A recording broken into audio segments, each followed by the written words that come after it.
The crisp air of a Starkville Saturday welcomes the festivity of college football. It's Tennessee State and Mississippi State. Mike Leach continues his forward march. The team already bowl eligible, now for a 12th straight season. They look to bully another team today with Tennessee State, the opponent out of the Ohio Valley Conference. And the air raid is everywhere in this part of the Magnolia State, in the literal sense and the metaphorical as well, on another splendid Saturday in the South.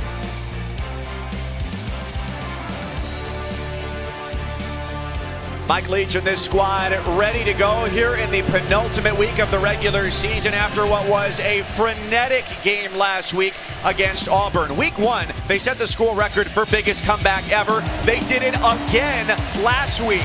40 unanswered points. Will Rogers leading the charge. He's got several school records in line to break a few more today. He picked up this one last week, 6 passing touchdowns in a single game. That's more than any other Bulldogs quarterback in the history of the program. We're so glad you're here with us. Mike Cousins, Dustin Fox, the former Ohio State and NFL defensive back. So you had that wild game last week. Yeah. You've got a huge game coming up on Thanksgiving Day, but you cannot afford here to overlook an FCS opponent. I don't think they'll look past anybody, not with this offense, not with Will Rogers at quarterback. The air raid attack led by Will Rogers, we talked about it. It's designed to get the football out of his hands as quickly as possible. Quick passes. They've got 4 or 5 dudes on the outside that can run with it after the catch. You look at the yak. It leads the Power 5 with over 2,000 yards after the catch. And Dustin, you're usually the most notable Buckeye in any room you walk into or any building. Not today, Mike Cousins. Not today, my friend. The 1995 Heisman Trophy winner who a year ago probably wasn't thinking about being in coaching. Eddie George said that this job really found him, and he's found success. This is a team that in the spring went just 2-5, so this is their second 2021 season, and they are 5-5 coming into action today. Mississippi State won the toss. They deferred, but they are losers on the kickoff as it goes out of bounds, and we'll see the Tigers offense take the field for the first time.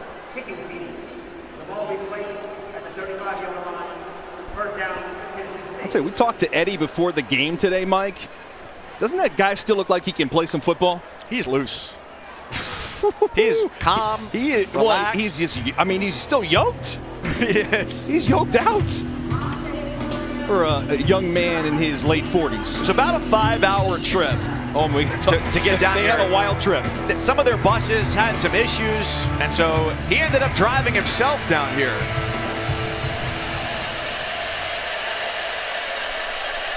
So the Tigers start 1st and 10 from their own 35-yard line. Back to pass on 1st down. It's Starling, the running back, out of the backfield. And he gets back to the line of scrimmage, and that's about it as he's tossed out of bounds by the safety, Colin Duncan. Yeah, it'll be interesting to see Garnett play today. He hasn't had much experience this season. Jeremy Hickbottom was the starting quarterback for most of the year, was injured against Austin Peay a week ago. In fact, had to be carted off the field with a pretty significant injury to his back.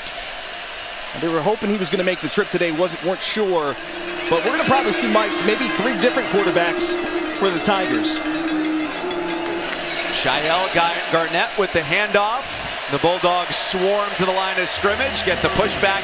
It'll be 3rd down and 10 as they go to a passing down here. And the loss of Hickbottom is monumental for Tennessee State because he'd accounted for about 60% of their offense. So this, for Mississippi State, is the second to last regular season game, but this is the final game of the year for Tennessee State. So it's a big change at a difficult spot. No question. And Hickbottom can run. I mean, he's got 7 touchdowns on the season on the ground.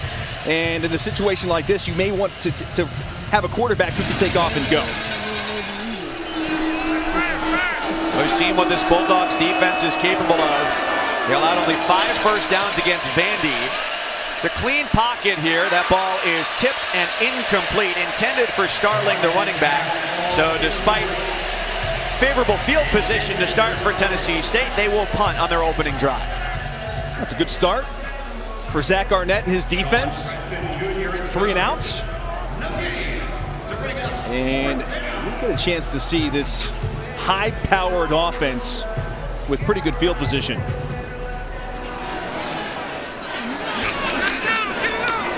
Caleb Mosley to punt. Wally, as he drifts toward the sideline, he's got it with some room to dance up there. Ball comes loose as he gets hit near the 40-yard line along the Tennessee State sideline.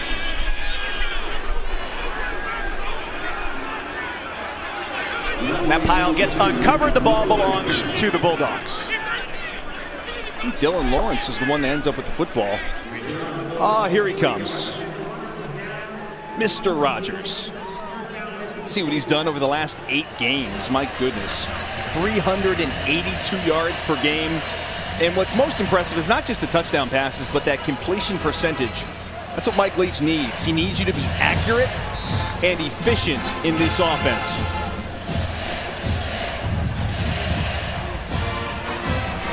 Last week, 415 yards through the air. He's got plenty of time. As he throws short across the middle. It's caught by Dylan Johnson, a sophomore running back out of Greenville, Mississippi, to get the afternoon started on offense for the Bulldogs.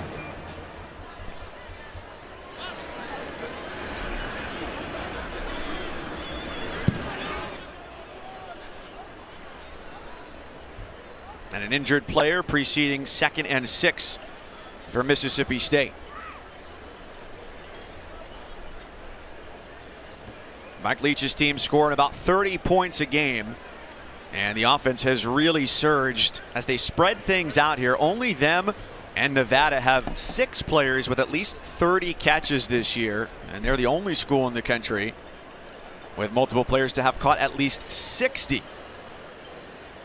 Very well distributed offense for the Bulldogs this year, and it's about consistency for them to make sure that they don't have to dig themselves out of a hole this week. Jason Bryant, the middle linebacker, the junior from Nashville, is the injured player for Tennessee State.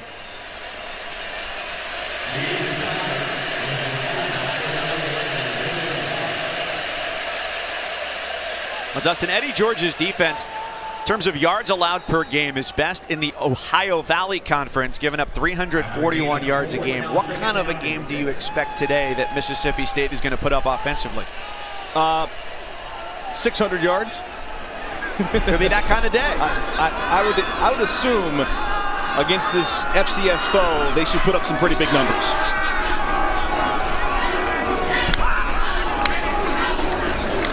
After the wait, Rogers again has time. He flings over the middle, incomplete.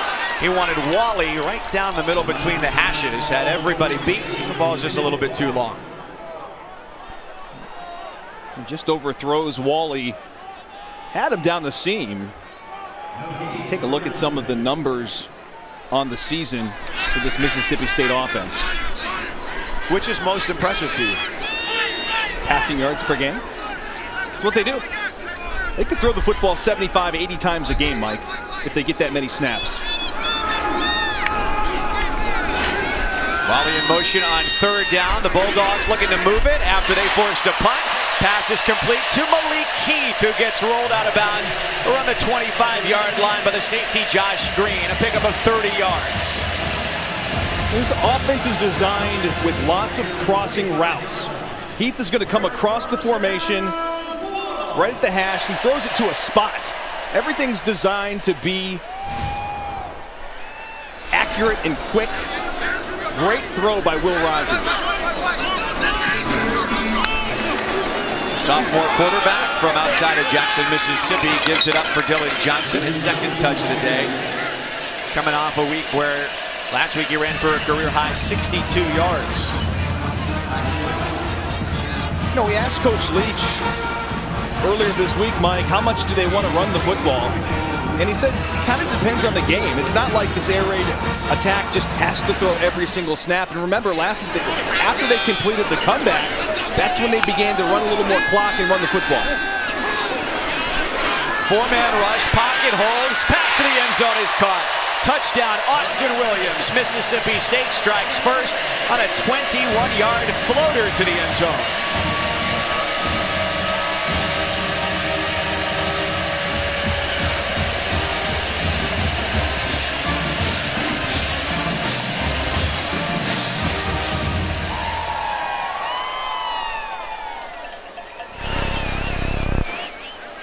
In a year that has been a tumultuous kicking season with two different field goal kickers, Nolan McCord, the only one we expect to see today. Brandon Reeves listed inactive, and it's 7-0 Mississippi State. So the Bulldogs get off to a fast start here at home. Austin Williams on the corner routes, his second touchdown of the season, 7-0.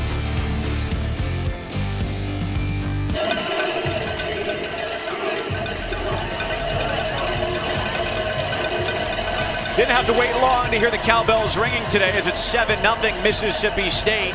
On a 21-yard touchdown pass, Will Rogers to Austin Williams.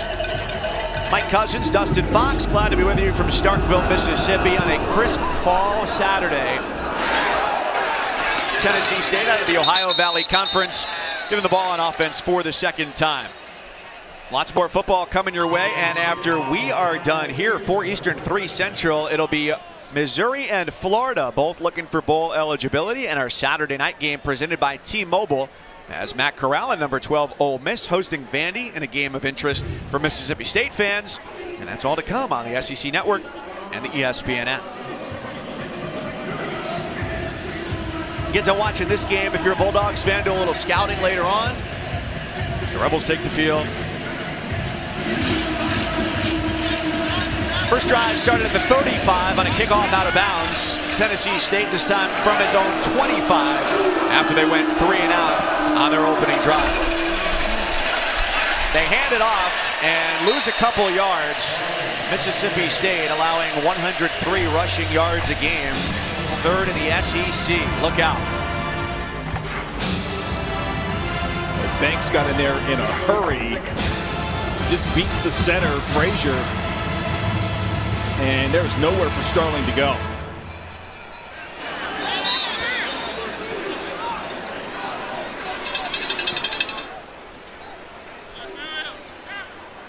And on that first drive, there was a player down for Tennessee State. Now on their second, Jalen Gupton, the left tackle, the redshirt freshman, stands 6'5", 290 out of Nashville. He's down with the athletic training staff taking a look at his leg.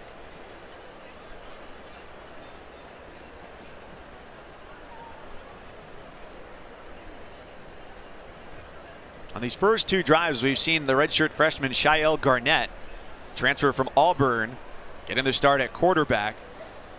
And he transferred after their spring game. Last week was his first action of the year as he stepped in for Jeremy Hickbottom. See how important he is to this team. He left last week's game with a back injury. He was taken off on a stretcher, came back to the stadium later in the game, and accounts for more than half of their offense they've put together this year. So it's relatively untested waters at quarterback as we see Garnett getting the start, and we expect to see Devion Bryant throughout the course of this game as well, and perhaps even Edwin Rhodes, who is yet to play this year. Just 4 minutes in, Mississippi State up 7-0 and an injury timeout.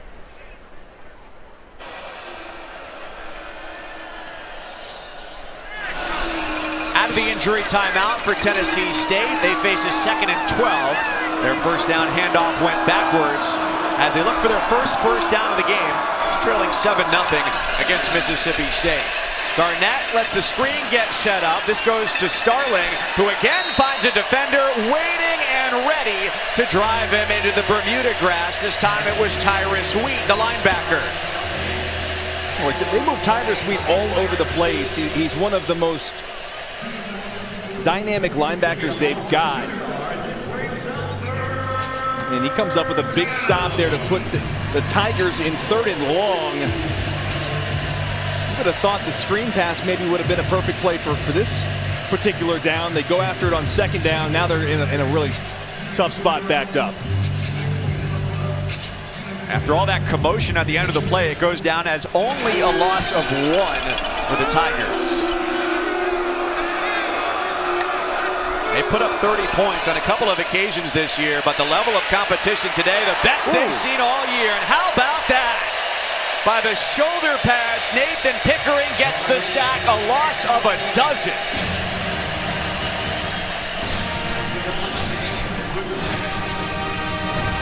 It looked like for a second he was going to grab the face mask, but he doesn't. He just comes around and grabs the shoulder pads, does a great job getting in there for his 3rd sack of the season.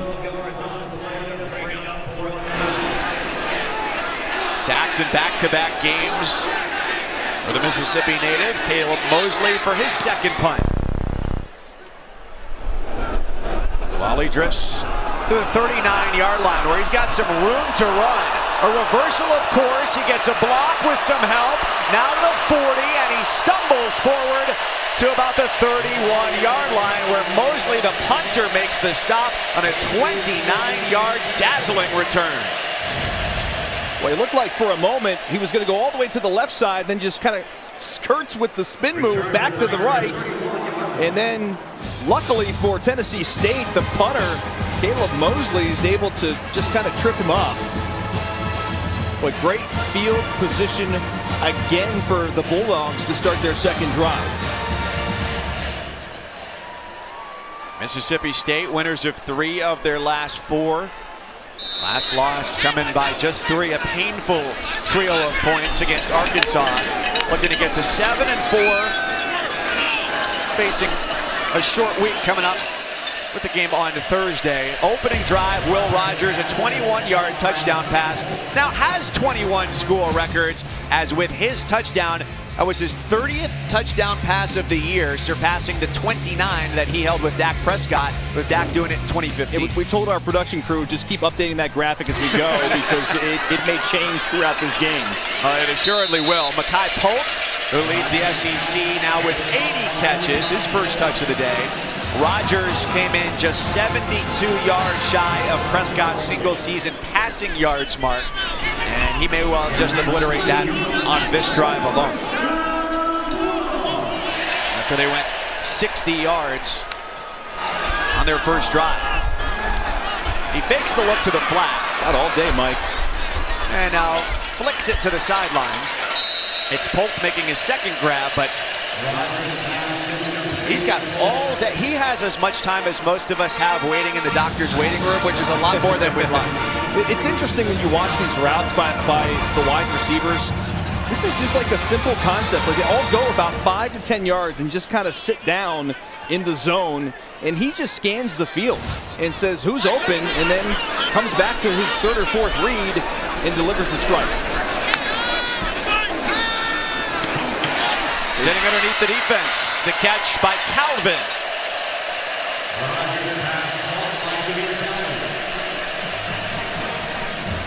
Yeah, Calvin is a transfer from Washington State. Spent time with Leach, has really stepped into that slot wide receiver position. Extremely shifty. We talk about the yak, the yards after catch. He's one of the best on the team at breaking tackles.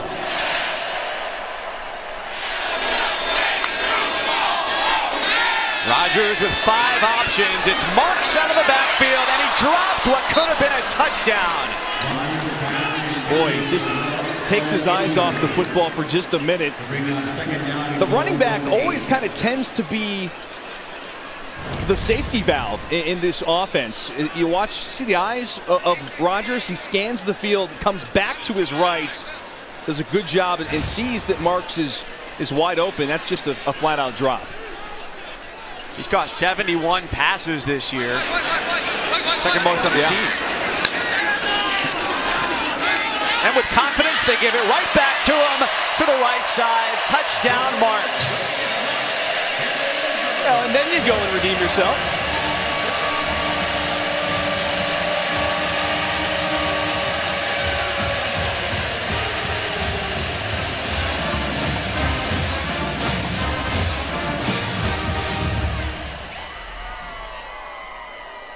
The way they move the ball through the air, it's easy to condition a defense that doesn't see an attack like this all that often to just expect a pass, play after play, and then a handoff.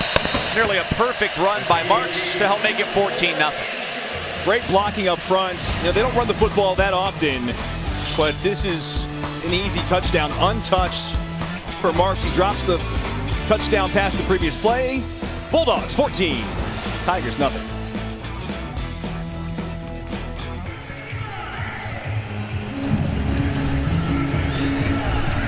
little bit less first half pressure on Will Rogers today as he's thrown a touchdown, handed it off to Jaquavius Marks for a touchdown. 14-0 Mississippi State as they've touched the ball twice, scored twice, and in 2 possessions so far, Tennessee State has yielded negative 15 yards. On the return, Dayron Johnson trying to stimulate his team's offense. Comes up just short of the 25-yard line. So Will Rogers on the opening drive set the single-season touchdown record with 30 now, and has also, needing just 72 yards and passing for 80 so far, set another record, surpassing Dak Prescott for a second time today. I told with you, the just most keep yards updating his records. He's going to break a bunch today. My goodness, this guy is having such a terrific season for Mississippi State. Only he and Dak have thrown for at least 3,000 yards in a season here at Mississippi State, and plenty more to follow. Although if the game continues to advance in this fashion, who knows how long the first teamers will be out there.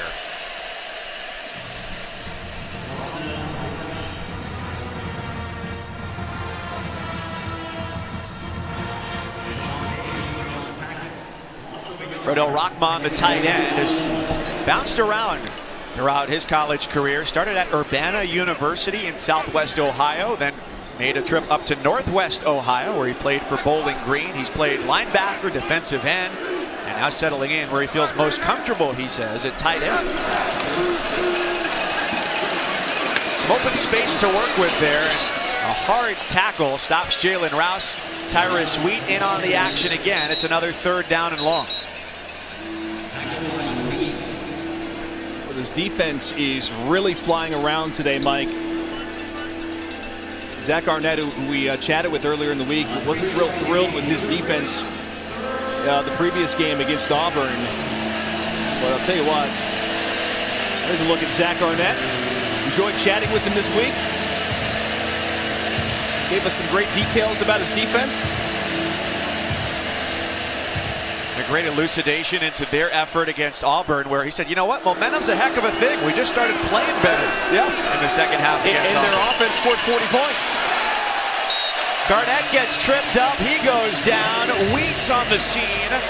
3rd punt of the first quarter forthcoming. Tyrus Wheat is all over the field.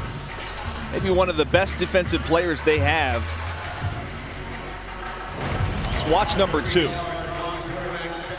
Just beats the right tackle, Brandon James, off the ball. Too easy for Tyrus Wheat. Certainly some offensive records in store today for the Bulldogs, but to this point, their defense has held Tennessee State to minus 16 yards on 3 drives. Tonight, SEC football final has you covered. The biggest stories of the day, breakdowns of all the games. Dari Noka runs the show with Gene Chizik, Chris Doring, and Benjamin Watson. 10:30 Eastern, 9:30 Central after Vandy Ole Miss with SEC Saturday night. It's all on the SEC Network and on the ESPN app. One app. That's one app and one tap. That's right. As they say. Love it. A lot of SEC games on the app today, Mike. Well, with teams stepping out of conference play, you got a lot more action to follow. The horizontal action on that throw hits Caleb Ducking. It's just his 4th catch of the year.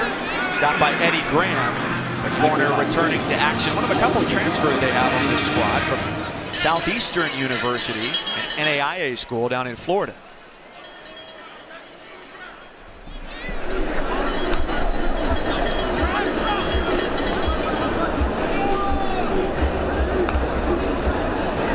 Two-back look here for the Bulldogs. Sees J.J. Jernigan onto the field for the first time.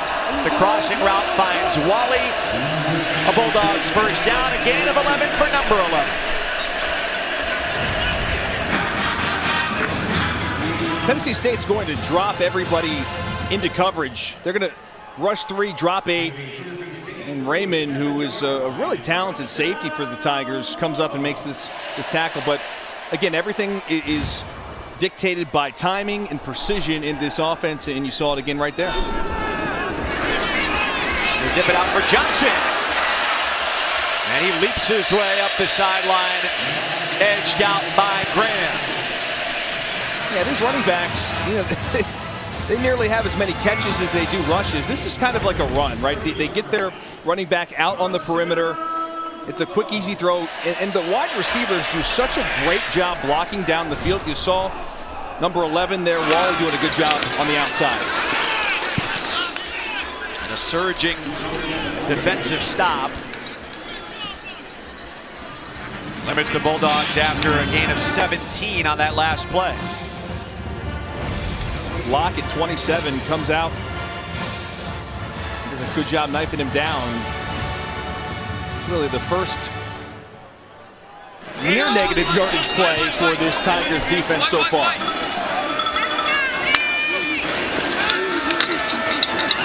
It's just a three-man rush. 8 defenders lie in wait, and yet somehow Wally still finds himself open to set up a Bulldogs first and goal. 25 yards on the catch and run. It's too easy, Mike. When you drop into coverage when you're rushing just 3, you've got to pattern recognize. You've got to feel where the wide receivers are coming from instead of allowing those wide open zones. No easy task today with these talented wide receivers.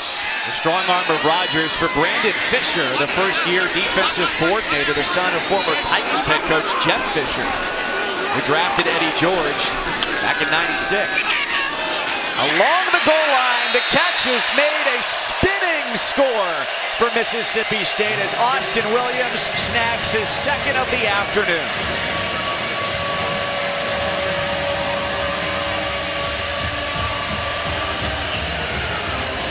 Just a flat route to the outside. Watch this, just feels where the defender's at, cuts outside, muscles his way into the end zone. Phenomenal throw and grab with Josh Green, the defender, within inches of deflecting that. Nolan McCord's extra point is true. Another touchdown for Rodgers, his 31st of the season. Still with 7 regular season quarters to go. So they're going to put up a ton of points today, Dustin. Yep. And the number has increased here in year number 2, which has been the case at all of the head coaching stops for Mike Leach. Had a chance to play against this offense, Mike, back in 2002 when Coach Leach was at Texas Tech. And Cliff Kingsbury was the quarterback. And remember that name, the head coach of the Arizona Cardinals.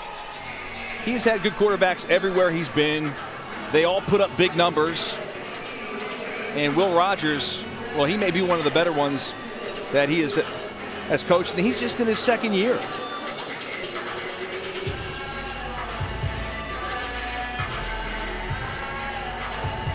Plenty of eligibility left. 76% completion rate, which is just out of this world. He finished at 69% last year, the second best by a true freshman ever. So you find the right quarterback, you pair him with a great offensive mind, and this is the type of offense you get. In fact, on game day, Lane Kiffin was so bold as to say he was going to pick Mississippi State to get an upset over Auburn last week and gave a huge compliment to Mike Leach.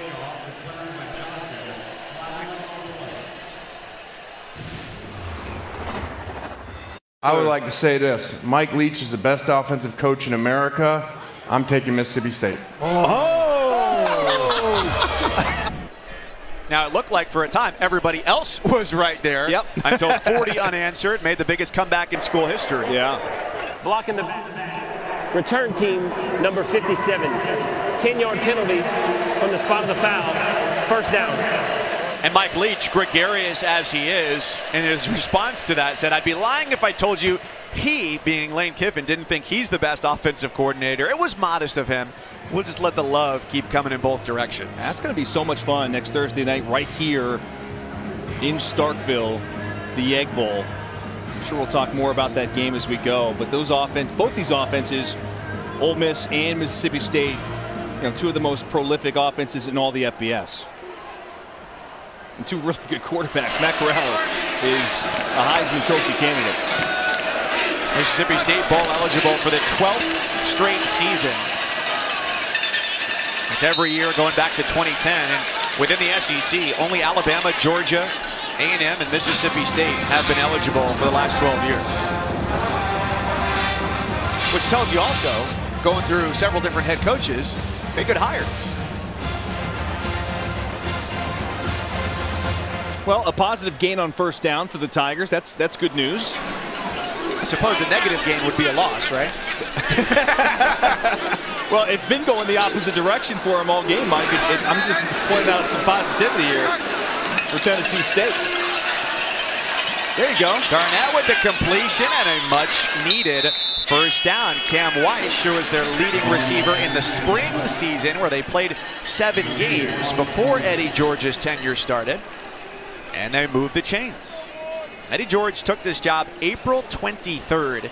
He's been involved in so many things since getting out of the NFL, whether it was the financial industry, being a restaurateur, being an actor, and head coaching. He's surrounded himself now with people who have plenty of coaching experience, as this is his first coaching job, head coach or assistant, at any level. Mike, when we talked with Eddie, it was one of the more fascinating conversations I think that we've had with any coach all season long. And I thought it was fascinating to hear him talk about the end of his football career. Because he said he was bitter towards life, didn't really know what to do, didn't get to kind of go out on his own terms, had the injury, went to Dallas for a season, didn't really work out there. And for a player who had such a great career, it was interesting to hear him say that. And now at his age, maybe trying to try some new things, figure things out. He said his golf game got a little boring. And you know what? He ended up on Broadway. How did a former Heisman Trophy winner get there? We'll tell you when the second quarter starts from Starkville.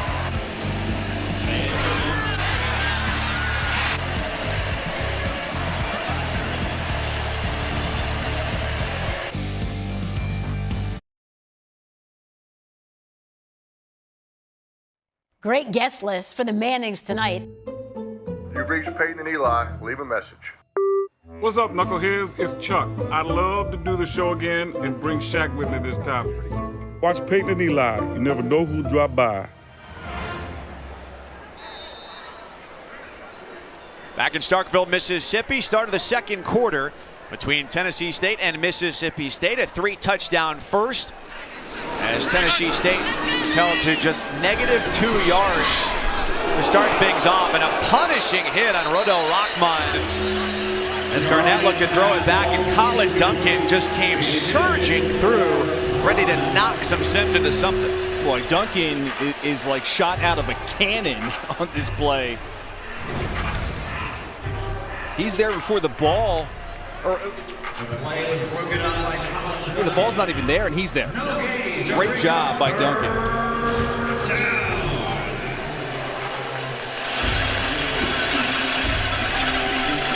Just one first down in the opening 15 minutes for the Tigers. 5-5 record, 3-3 in the Ohio Valley Conference, taking a significant step up in competition for this 5-hour trip today. 3-man rush does get there. Rockman shakes off one tackle and is ahead to the 32-yard line, charted the first down marker, and tackled by Jet Johnson. So they'll punt again. Mosley's going to get some work today, Mike.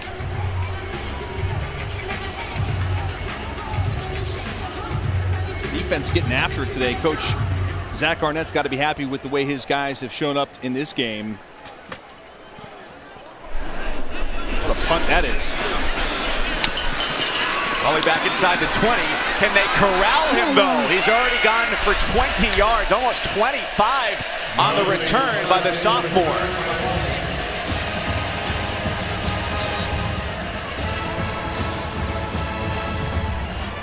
A gorgeous day for football in stark Vegas, Mike? The difference between standing inside about the 30-yard line right now and standing outside of that spot in the shade or out of it, 20 degrees. Unbelievable. You need gloves and a hat in the shade. You and I were down there on the field before the game, pregame, and we were just looking for the sun. Just stay out of that shadow because it was freezing. Temperatures should get into the 60s today in Mississippi. Line on the play. Offsides. Defense, number 17. Number 17 came in the neutral zone with contact. 5-yard penalty. Remains first down. Emmanuel Baez jumps a little early. Bulldogs set up the screen. Ball comes loose on the tackle, and it appears that the Tigers recover. And the ball belongs to Tennessee State. Fumble on the play. James Green takes it away all the way back to the sideline after Cameron Stewart helped force the fumble. First down, Tennessee State. Well, they try so hard to break tackles. And when you do that, multiple guys are going to come in. You got to secure the football. Polk usually pretty sure-handed and holds on to the rock. Not right there. Good job by the Tigers. And James Green is right there to get the stop to the defense and the turnover. And we'll see if they can do with it anything on offense. That was Josh Green with a strip. Well, this defense this year has been great against the run. Since Mike Leach started last year, the Bulldogs have allowed 12 or fewer first downs on 3 occasions. They're on pace to do even better than that today. They allowed just 1 first down thus far. Emmanuel Forbes up to make the stop. And Zach Arnett is, I guess you could say, emerging here in a couple seasons with the Bulldogs. Tutored under Rocky Long, the longtime head coach at San Diego State, where the last 2 seasons there, he was the defensive coordinator. Arnett was going to go up to Syracuse, made a quick change, and headed to warmer weather down here in Starkville. And what, you didn't like your alma mater for like 3 days? The fall is beautiful. The rest of the year, you got to make sure you dress in layers, and that's at least 3 layers.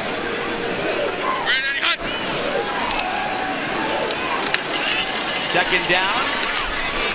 And that's a first down on the completion to Dayron Johnson, who's battled a hamstring injury the last couple weeks, but their leading wide receiver gets them their second first down of the day. So Zach Arnett, Mississippi State's defensive coordinator, Dustin, you know, when we talked to him earlier this week, he doesn't necessarily give long, detailed answers, but the way that he portrayed it was certainly one of the offense helped us a lot more than perhaps our performance got us back in the game. Fair to say? I think it's fair. Now the optimist, I think, would say would be that the defense had to have played better to help the offense allow them on that comeback. Yeah, that's what I was trying to get to on our call. Want to see my old friend? Hugh Jackson, offensive coordinator for Tennessee State. Most recently, the head coach of the Cleveland Browns from 2016 to 2018. So much experience to be able to help bolster what Eddie George is building at Tennessee State, being a first-time head coach. Got to know Coach Jackson pretty well when he was in Cleveland. Of course, I do a local radio show in Cleveland. And needless to say, not a great time for him in Cleveland. He was good in Oakland, but he's a very good offensive mind. When he was with the Cincinnati Bengals, was one of the best offensive coordinators in the league. That's Johnson again for the first down. Jackson been the offensive coordinator for the Bengals, the Falcons, the Washington football team, at USC and at Cal. And Dustin, one of your former Ohio State teammates is a coach here as well. Hey, Richard McNutt is the defensive backs coach for the Tigers. And Richard and I played opposite of each other at quarterback for Ohio State for a couple seasons there in 01 and 02 when we won a national championship. Of course, Pepe Pearson's another Buckeye. He's a running back for Ohio State. So a lot of connections here and a lot of experience. I think things are certainly pointing in the right direction for Tennessee State and these young players they've got on their roster. They've got a 2nd and 9 at the Mississippi State 30, putting together their best drive of the day after they forced a fumble, and they take a timeout. All smiles for Eddie George. That's just his disposition no matter what the score is. He just wants to get first downs right now.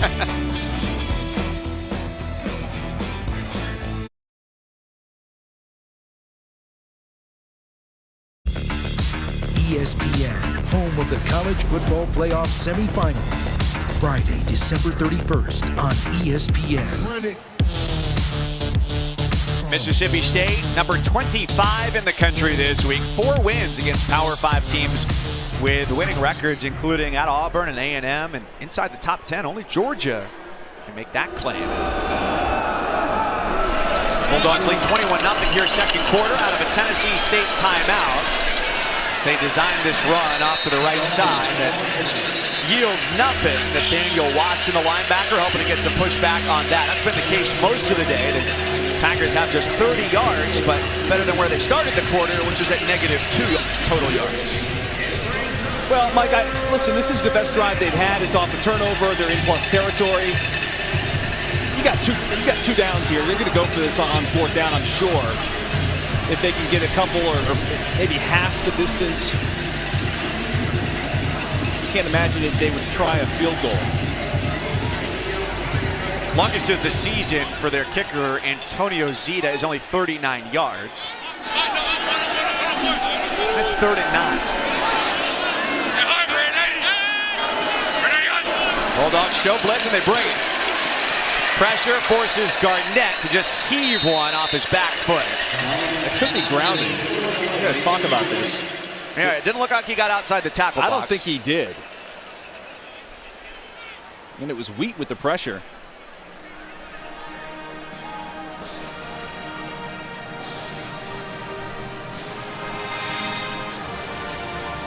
Well, they're going to call grounding. Intentional grounding. Offense. Number 4, the ball be placed at the spot of the foul. The down counts, 4th down.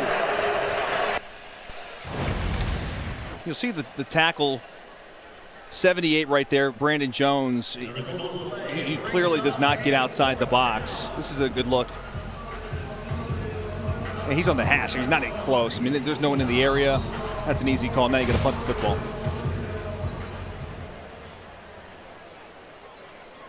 Well, in a game like this, FBS versus FCS, one of the biggest differences is certainly going to be along the offensive and defensive line. So as that pressure gets there, that's really the only move for Garnett, lest he be smothered into the turf.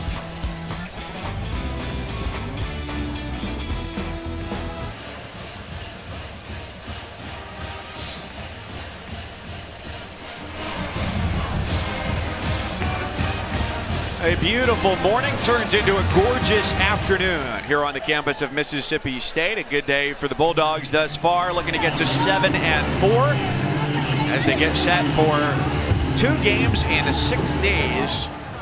With Ole Miss right around the corner. Mike Cousins along with Dustin Fox.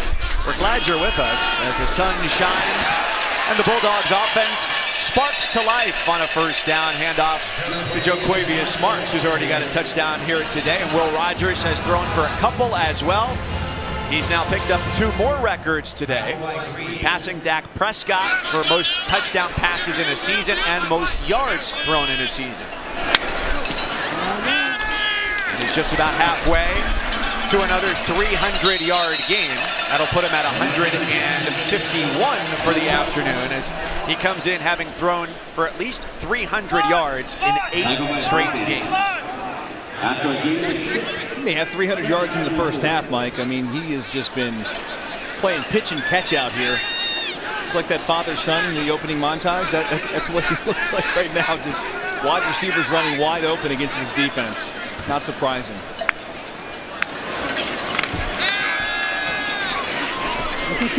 Throws a frozen rope to toward the sideline where Ducking makes his second catch of the day. It's a first down. Dustin, you mentioned, what was it, 2002? You're at Ohio State. You're going up against Texas Tech and Mike Leach. As you prepared that week, what was that week like trying to get ready for this offense? Well, it was difficult because we knew we had to play a lot of dime and a lot of nickel. And you know you have 4 to and play 5 defensive backs. Yeah, you have to drop a lot of guys into coverage. You got to be cognizant of your discipline, your zones. I was a cornerback. I played a lot of cover 2 that day and a lot of cover 3. And they gave us a game now. I mean, we were a highly ranked team that won the title. But they came into the horseshoe, and Cliff Kingsbury was, I mean, that was when they had Wes Welker in the slot. I mean, they had some dudes on that team. And it was very similar to the offense we're seeing here today for Mississippi State. So when a quarterback drops back to pass, you're at cornerback. What are the most important things to be looking for? Depends what coverage you're in. If you're in cover 3, you got to obviously keep your eyes on the man in front of you. In the quarterback as well to see if it's going to be a quick game. And if it's not, you got to make sure you're behind deep as the deepest, wide as the widest, because they will take shots down the field. Ball is tipped and incomplete.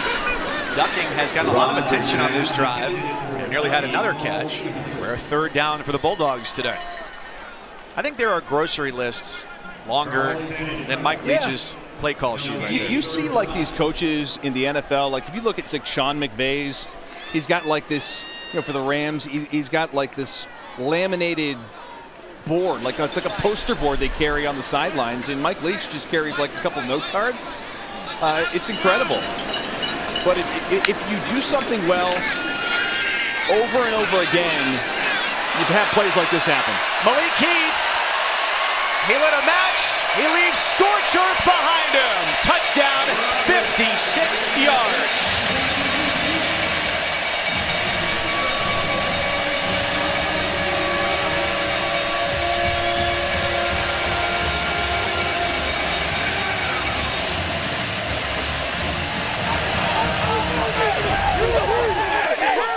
Talk about the yards after the catch. Tackles must be made on the outside, and they get great blocks. That's Austin Williams, 85, who gets the block on the edge, and then you just see that speed from Heath.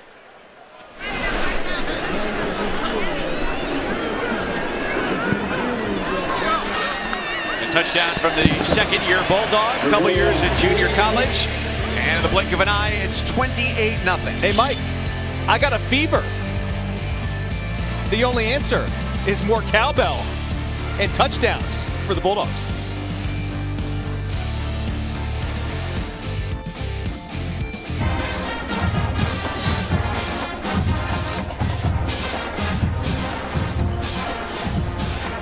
The last time I was here, 2018, I left the stadium and I said, you know what? Can you speak up?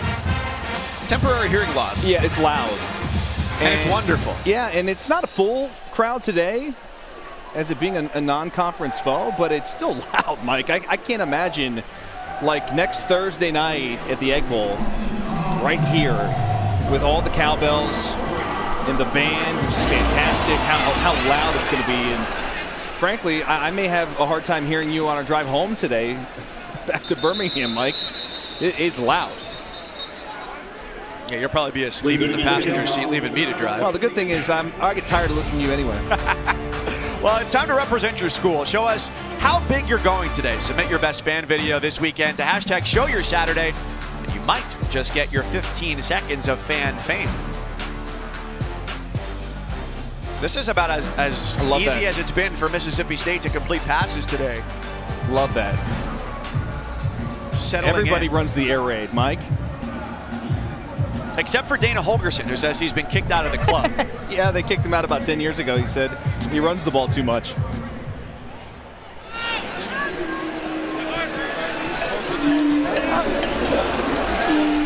So down 4 scores. Here's Michael Mitchell at running back. As Tennessee State has garnered 13 yards of offense. First year head coach Eddie George, the Heisman Trophy winner, College Football Hall of Famer, owner of an MBA from Northwestern. father of 2. And as he got out of the NFL, Dustin, you mentioned it a little bit earlier. One of the words he used was bitter. Yeah. And that was because things didn't end the way he had hoped. You know, he was with the Titans for the majority of his career, went to the Cowboys. It wasn't exactly the way that anybody would have drawn it up, as he wasn't a starter during his time there and had been for every game of his Titans career. And he said, you know, I thought I was going to have a teary press conference and go through the process of grieving and joy and anger of all of those things, because I was saying goodbye to the part of me who was Eddie George, the football player. He wasn't needed anymore in the NFL, and he had spent his entire life trying to become that person. Now, that's not unique. Like, many people go through that. But he said nothing replaces the thrill of being in the locker room after a win. And he said, you know, what was going to be that next thing? How do I get that? It wasn't necessarily closing a business deal. It wasn't necessarily winning on the golf course. He was good at all of those things. And so, as he couldn't express himself fully on the football field anymore, he found another way to do it. And that was as an actor. He did some Shakespearean work and also ended up on Broadway in the musical Chicago as Billy Flynn. And this was his acting teacher, Anna Maria Franzella, the late Anna Maria Franzella. He said of her, he said, a little Italian woman who changed my life, and that she pushed me and made me believe I could play Billy Flynn early on in my career. And at first, as many of us go into things that are nervous, that are nerve-wracking and new, he said, look, I'm not singing in front of anybody. Forget it. I thought it was amazing. He talked about, like, one of the first times he was on stage, he got stage fright and actually ran off of the stage and said, I'm never going back on stage. Never again. Guess what? He got back on stage and he sang. And what he said was that Anna Maria taught him to be a student of life, a Renaissance man. Already had the Heisman in the back pocket, right? So the next goal was the EGOT, the Emmy, the Grammy, the Oscar, the Tony. He's a great actor. You can go watch clips on YouTube and hear him sing and act. He has a stage presence. He has a presence, period. But that also carries over on stage. Well, you dominated the whole call because you're obsessed with acting, and in your improv classes you take, Mike. You could have talked to Eddie for about an hour just about his acting career. Maybe 7 hours, yeah. But that was very interesting to hear him talk about being able to express himself in that way, to be able to be on stage and to have kind of a new pursuit in life. Speaking of pursuit, stop by Russell. There's a great effort into the backfield. DeMonte Russell, the defensive end. Just as they feel like they get something going, it's stopped in a hurry. Russell unblocked right up the middle for the loss. The other part of that with acting for Eddie George, as you said, with the stage fright, is... Do you have stage fright ever? Yes, yeah. Really? And it's not in... You do TV. Right. We talk to however many people could watch a game, but I feel like I'm just talking to you. If you get up on stage and you try and act, even in front of the smallest crowd, as Eddie George told us, those people can see you fail, and they react, and you see their reaction. And that could be scarier than being on field in front of 100,000. Nearly picked off along the outside. Martin Emerson almost had it. The flag is down on 3rd down. I think they're going to get PI on the defense. Pass interference. Defense, number 1. The ball will be placed at the spot of the foul. 1st down. Martin Emerson just gets there a little bit early. Watch number 1. He's going to come into your screen off the right side in the coverage and just kind of comes through the back of Cam Weish.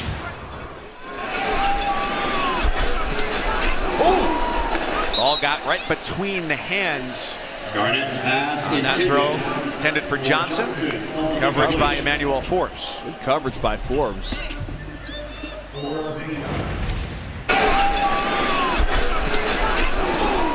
Hear that all the way up here in the press box. It's a big time hit by number 13. That was an organ condensing hit there from Forbes.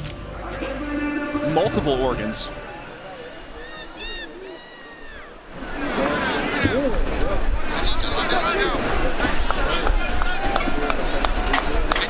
Garnett at quarterback, 8 of 12, 33 yards.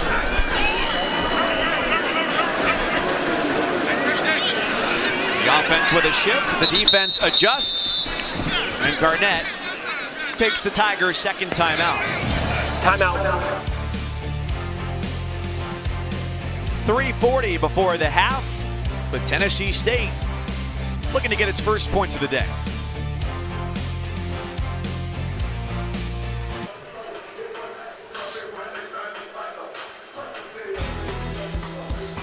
Great day here on campus in Starkville, where it's a confluence of sporting seasons.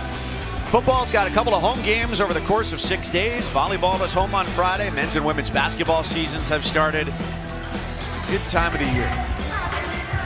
Our boy was at a little hoops game last night. Our great spotter. Our spotter, John Tobias, making the trip Hustling down here. He's the Hustle Award today. from the Charleston Classic here to Starkville and all the way back. That is the Hustle Award of the weekend.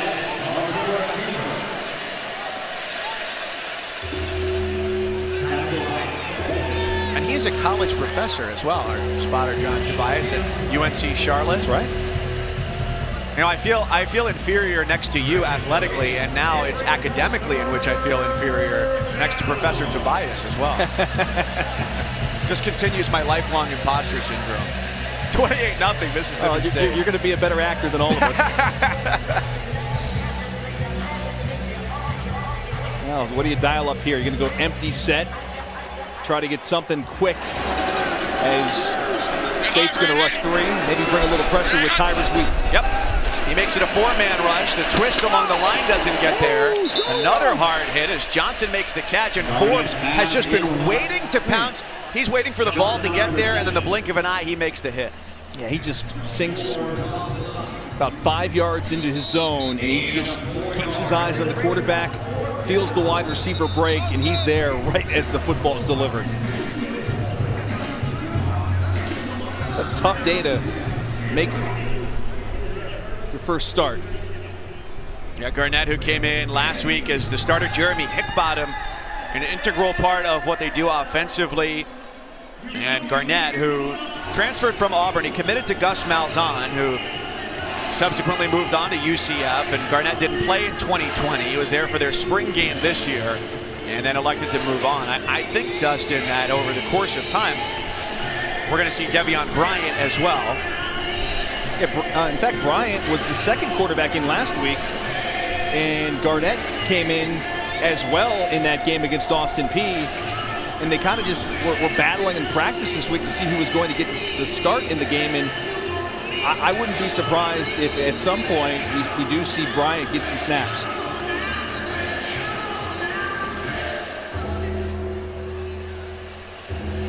And here comes Garnett on 4th and 6. What do you got to lose, Mike?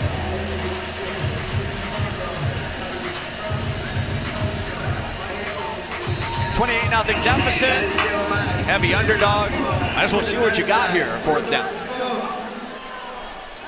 They have in the second quarter moved the ball better relative to the first. Still assuredly not to their liking, but here they go.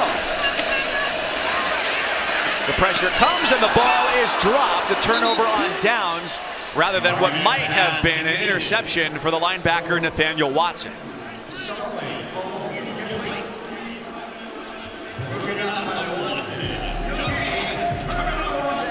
Just 2.5 minutes away from the halftime break, and you can watch the live performance of Mississippi State's famous Maroon Band on the SEC Network Plus. You can start streaming that now on the ESPN app. Well, Dustin, a 21-point first quarter, 7-point second quarter, but just 52 yards to go, 2.5 minutes. That's nothing for this offense. No, they score in a hurry, and I would not be surprised if this isn't 35-0 in halftime. Rodgers taking a shot in the middle of the coverage, incomplete. So delicately placed there, trying to drop it in for Harvey. Corey Raymond on top of him in coverage, incomplete, 2nd and 10. We had a great chat with Corey Raymond this week, Mike. The safety who comes over top to nearly intercept that pass. And look at the note card that Leach has. He just kind of hides it in his pocket. He gets it out when necessary.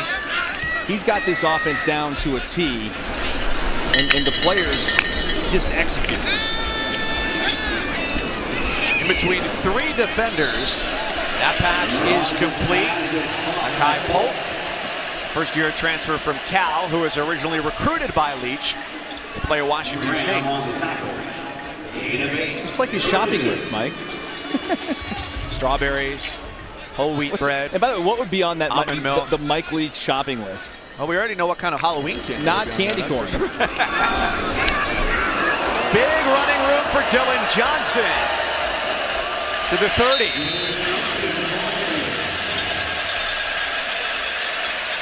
He picks up 14, a minute 48 before the break, and the Bulldogs are going to get the ball to start the third quarter as well.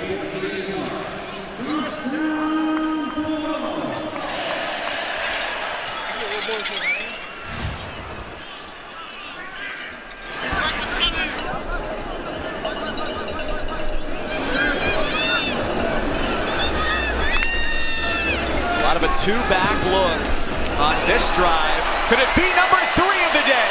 Indeed it is. Austin Williams from 30 yards out. What a first half for the redshirt senior.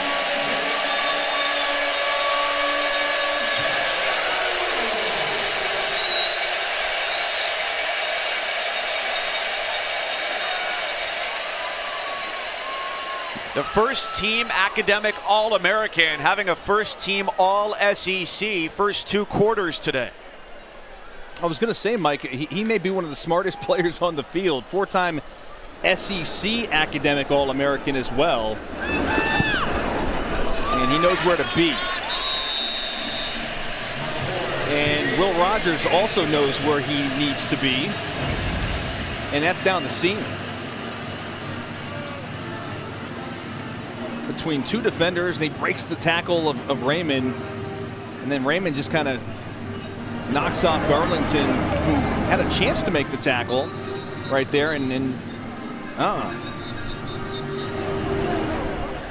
the hat trick.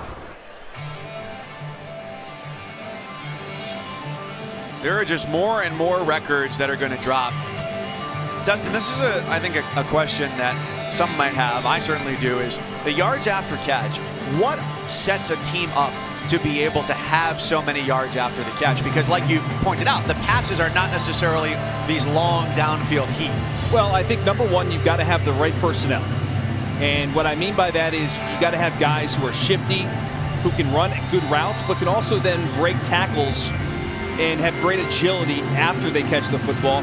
And then the second part to it, Mike, is the other wide receivers have to block down the field.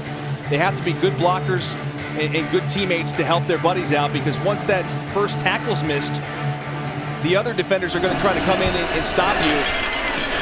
And they do a great job of blocking down the field. That's one of the great things, or one of the things you have to be great at, if you want to play in a Mike Leach offense. So there has to be a lot of buy-in. Got to be unselfish, no doubt.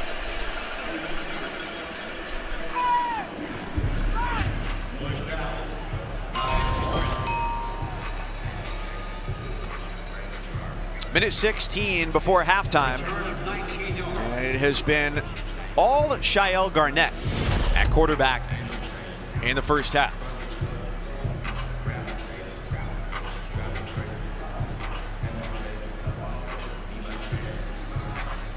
This could end up being quite a day for the Bulldogs.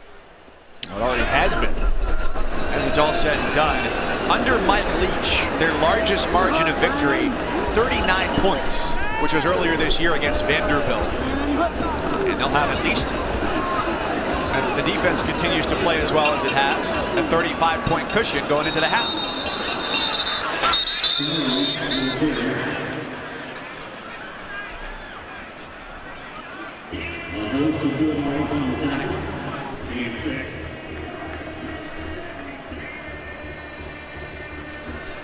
Well, in the first half, the numbers right now for Tennessee State, 38 yards, 5 first downs. That was the same number of first downs allowed against Vanderbilt.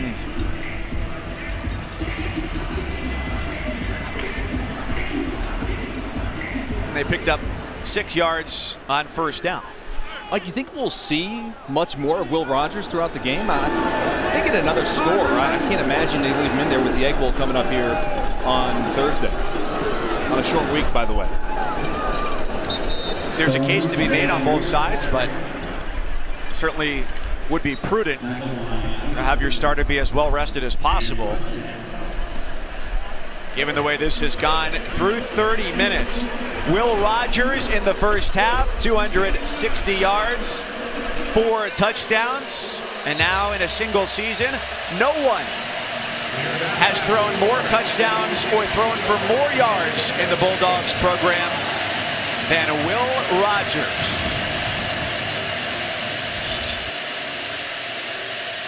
Stay tuned for the SEC Network halftime report right after this timeout. 35-0 Bulldogs at the half.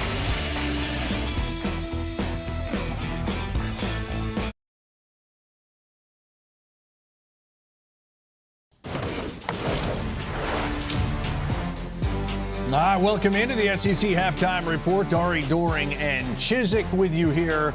And the game, the biggest game, I think, in the SEC. Of course, you've got 2 ranked teams in it. Arkansas, much improved, taking on Alabama, who sits there, of course, at number 2. Big game for both head coaches. You know, Sam Pittman has done a fantastic job, I think, with this team in the 2 years that he's been there.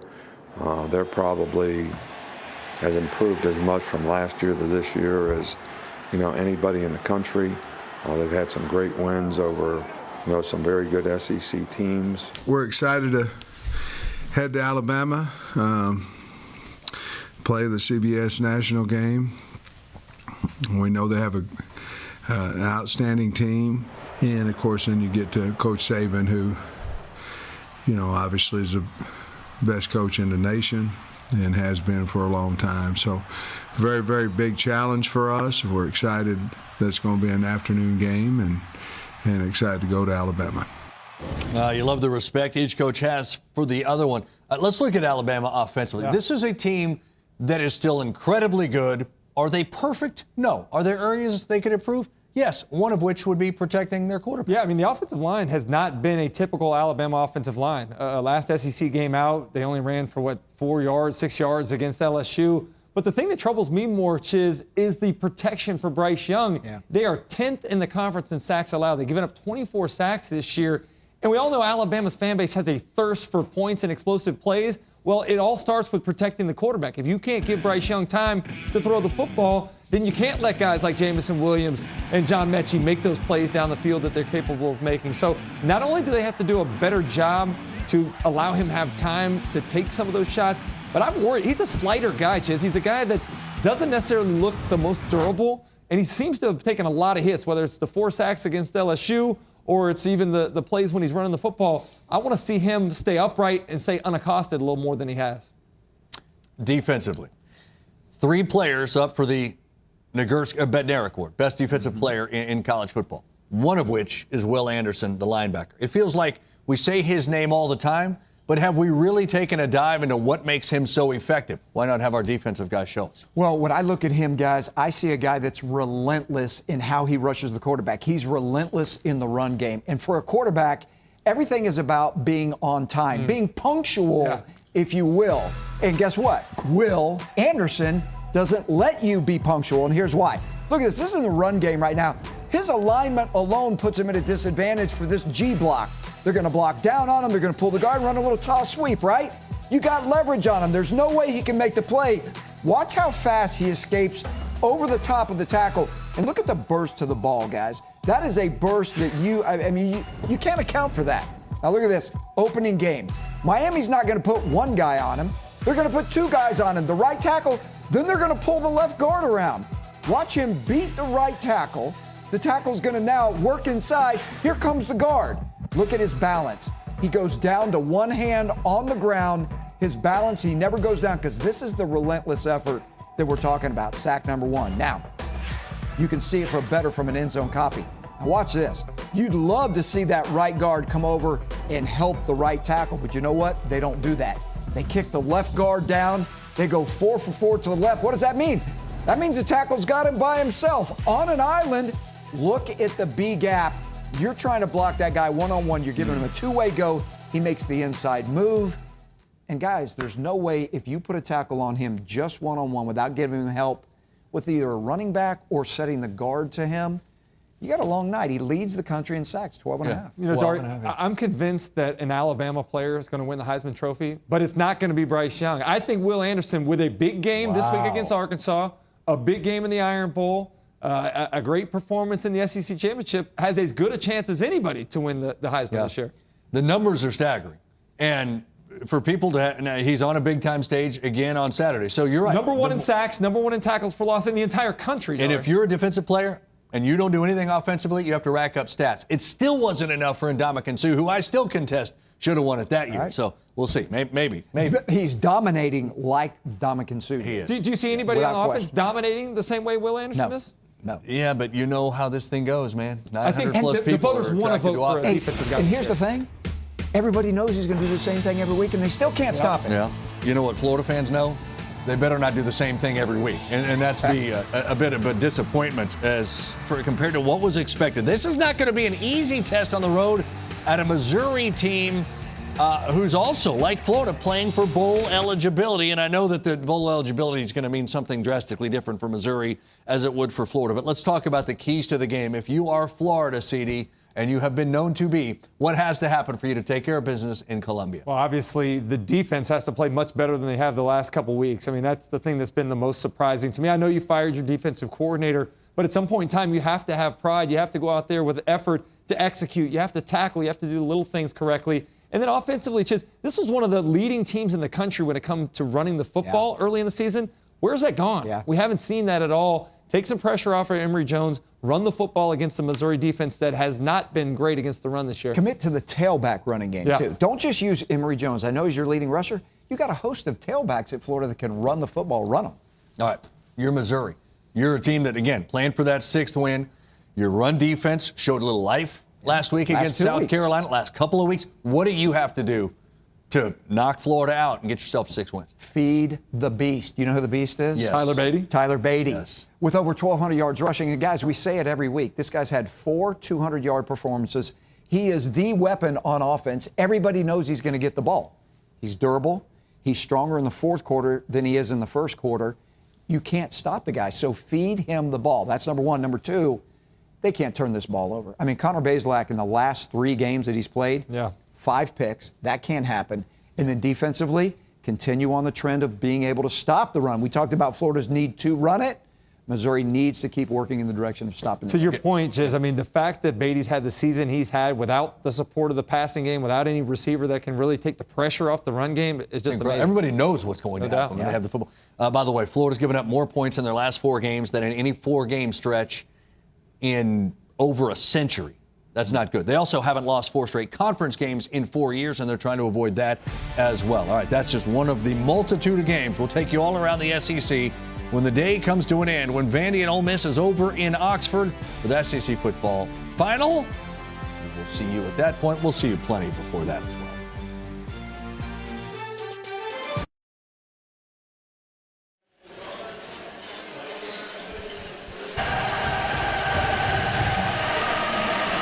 Halftime in Starkville, where it has been nothing short of a phenomenal first half for number 25 Mississippi State, a 35-0 lead.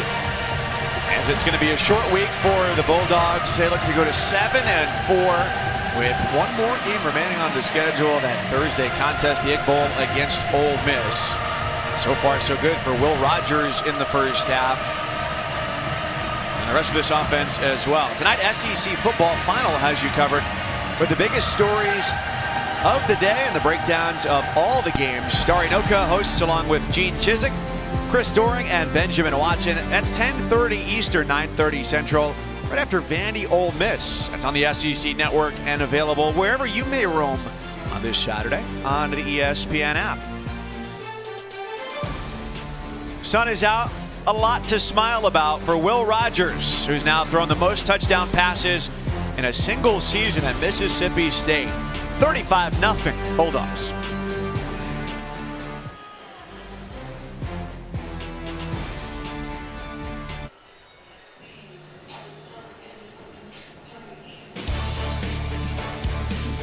Resounding attack on offense from Mississippi State through 30 minutes. And in their penultimate game of the regular season, a 35-0 advantage. Welcome back here to Starkville. Mike Cousins and Dustin Fox. Thanks so much for being with us today. Hard to ask for much more in the first half. The offense slowed down in the second quarter after they scored 21 points in the first. Yeah, they were impressive. We sort of expected this to happen. 35-0. Will Rogers, nothing short of magnificent in this first half. 4 touchdown passes. And really the defense of Mississippi State was terrific, too. They held Tennessee State to just 44 yards of offense as we take a look at these touchdown passes in the first half. Austin Williams had 3. There's the second one. And, of course, Heath on the outside takes this one all the way to the house. And then Will Rogers comes right back with another one to Austin Williams. And the best part for Rogers is that when he dropped back, you could see the bodily progression as he went from option 1 to 2 to 3 to 4 because of how much time the offensive line provided for him there. That's what they do in this offense, though, Mike. I mean, to be able to go through the progressions, as you mentioned, 1 through 5, and they've got sometimes 6 options with the running back in there as well. That's what he does. Against an FCS opponent, their offensive line held up really well today. And our production crew, as I mentioned earlier, just keep updating this baby all day long because he's just going to break record after record. He came in with 29 passing touchdowns on the year. That was tied with Dak Prescott for the most in a single season, so that number has already been eclipsed. He did that on the first drive. And then on the second drive, he came into the game needing just about 72 yards to jump over the all-time single season mark. What's really scary is that with about 4,000 more yards passing for the course of his career, which he's got several years of eligibility left, he could overtake Prescott as well for the all-time mark in a career also. He could be, at the end of this, when it's all said and done, the most prolific quarterback really to ever play for Coach Leach when you think about it. I mean, he's had some really great quarterbacks at Tech and, of course, at Washington State, Gardner Minshew. The list goes on and on and on. And this guy's got so much time and so much promise to really become a good one. And the question that you posed, I think, still remains relevant as we go into the third quarter. How much more time does he see in this game, knowing that you've got another game and one of the most important of the year coming up on Thursday? I'd probably let him go about this quarter. I wouldn't play him in the fourth. Maybe pad the stats a little bit here in the third quarter and then get him out of the game. What do you think? Whether we as humans would admit to that being true or not, we all love to see the numbers go up. Sure. Mike Leach has not been one to be concerned with outside expectations or criticisms. But and I don't think Mike Leach cares all that much about like records and numbers, but I think he does care about timing and rhythm and making sure that his guy, Will Rogers, is prepared and plays enough football in this game going into the Egg Bowl on Thursday that he feels he's ready to go. The Bulldogs won the opening coin toss. They deferred, which gave the ball to Tennessee State first. So now, already working with the 35-point advantage, it's Bulldogs football to start the third.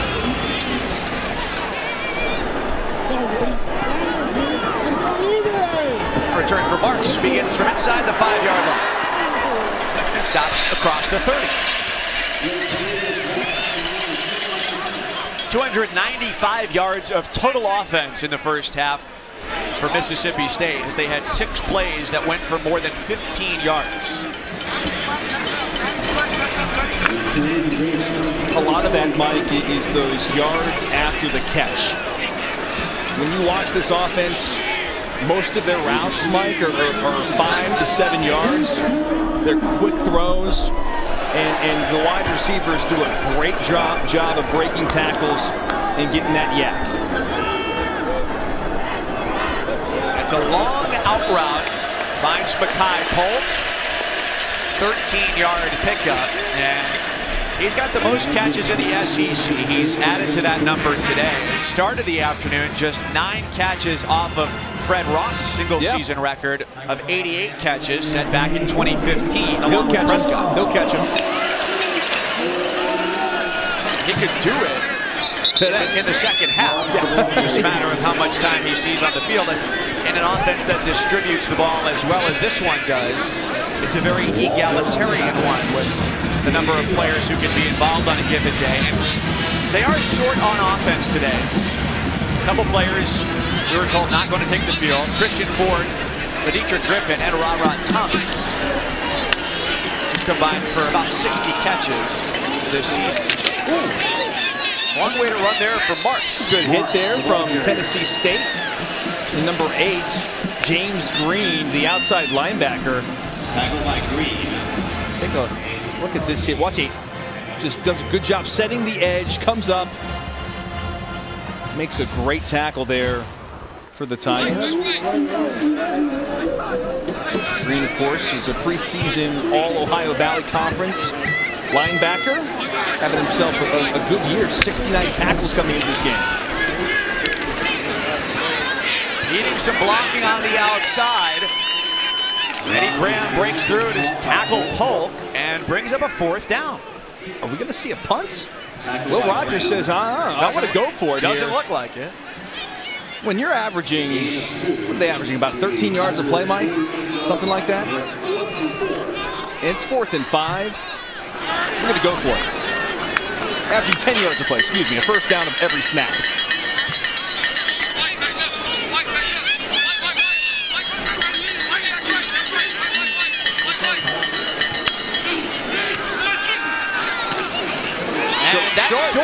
Short of the sticks on the completion to Jameer Calvin. He's knocked down a yard short by James Green. And a turnover on downs forced by Tennessee State. And there you see Eddie George on the sidelines, and that's something positive. You can build upon that. That's a great stop by the Tigers after really the first half. The Bulldogs went up and down the field at will. There you see James Green getting excited about making that play. Got to be careful about standing over top of a receiver. You don't want to get penalized for that, but it's a big stop. Maybe something to build on here. You've got to listen. If you're Tennessee State, you have to have small goals, and the goal here, frankly, would be try to win the second half. 35-0. Try to get some points on the board. It's the last game of the season for the Tigers. Shael Garnett, the former Auburn Tiger, we saw all of the first half, stays at quarterback, and his handoff to Starling, who was questionable coming into this game with a shoulder injury. Ends with nothing on the tackle by Banks and Johnson.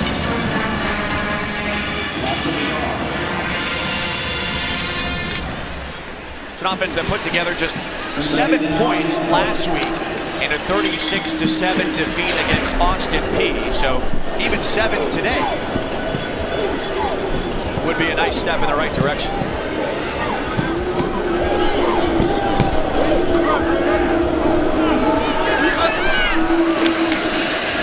Four-man rush, gets there and forces the high throw.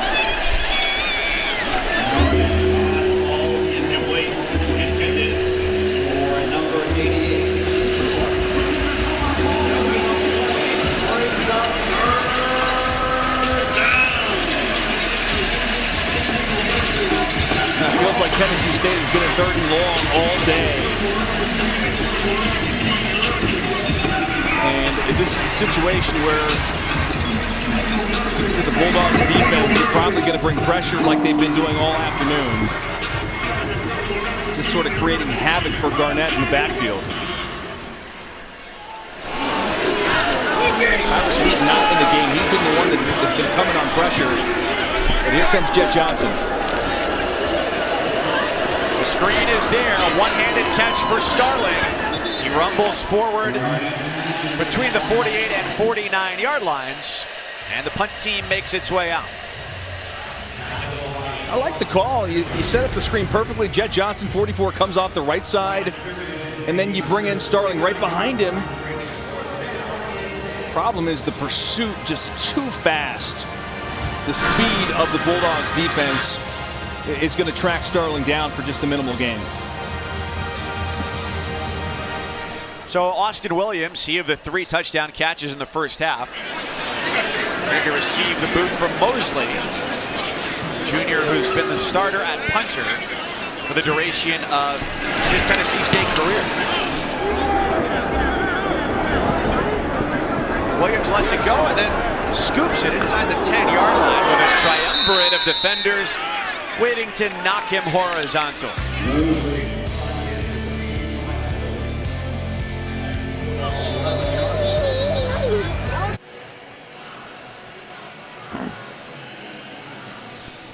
Well, what happens when you put a Gamecock and a former Lady Vol together? You get out of pocket. Alyssa Lang and Andrea Carter every Wednesday. Laid back interviews, lots of laughs, and Alyssa's signature passion for finding the best food the SEC has to offer. This week's 1 hour show is back at 7 Eastern, 6 Central on the SEC Network and the ESPN app.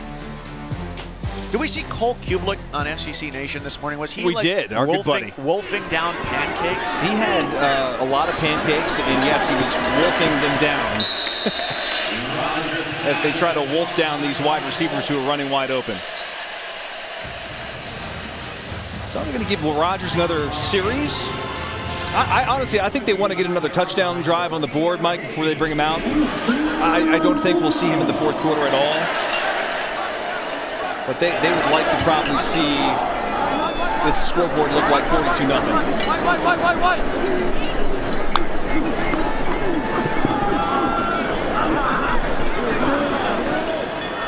A lot of extra effort on that run by Johnson. The ball come out? Ball loose at the end of that play, but he is whistled down.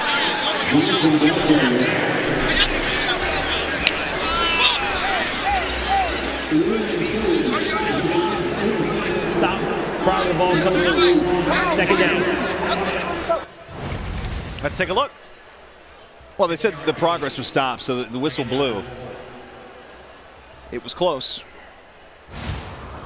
It wasn't down. It's the one miss of the day for Rogers. That's a bad miss. He's trying to get Williams on the outside, Mike, and just sort of airmails that one. Had him wide open. 23 at 28 for 291 yards. So on this drive, he could go 300-plus yards for the 9th straight game. Completion percentage today, 82%. Above his season average. 76%. Yeah, 76. 82% is just otherworldly good. Stupid good. And he's got Williams wide open across the middle. First down into Tennessee State territory. So a pick up a 19. And that makes it 9 straight games with at least 300 passing yards for Will Rogers. Raven on the tackle. First down. This has been a 7-on-7 kind of game. Pretty much for Rogers. Look at the offensive line, Mike. Anything he wants, wherever he wants it, including right down the middle for another touchdown. Mekhi Polk for 6.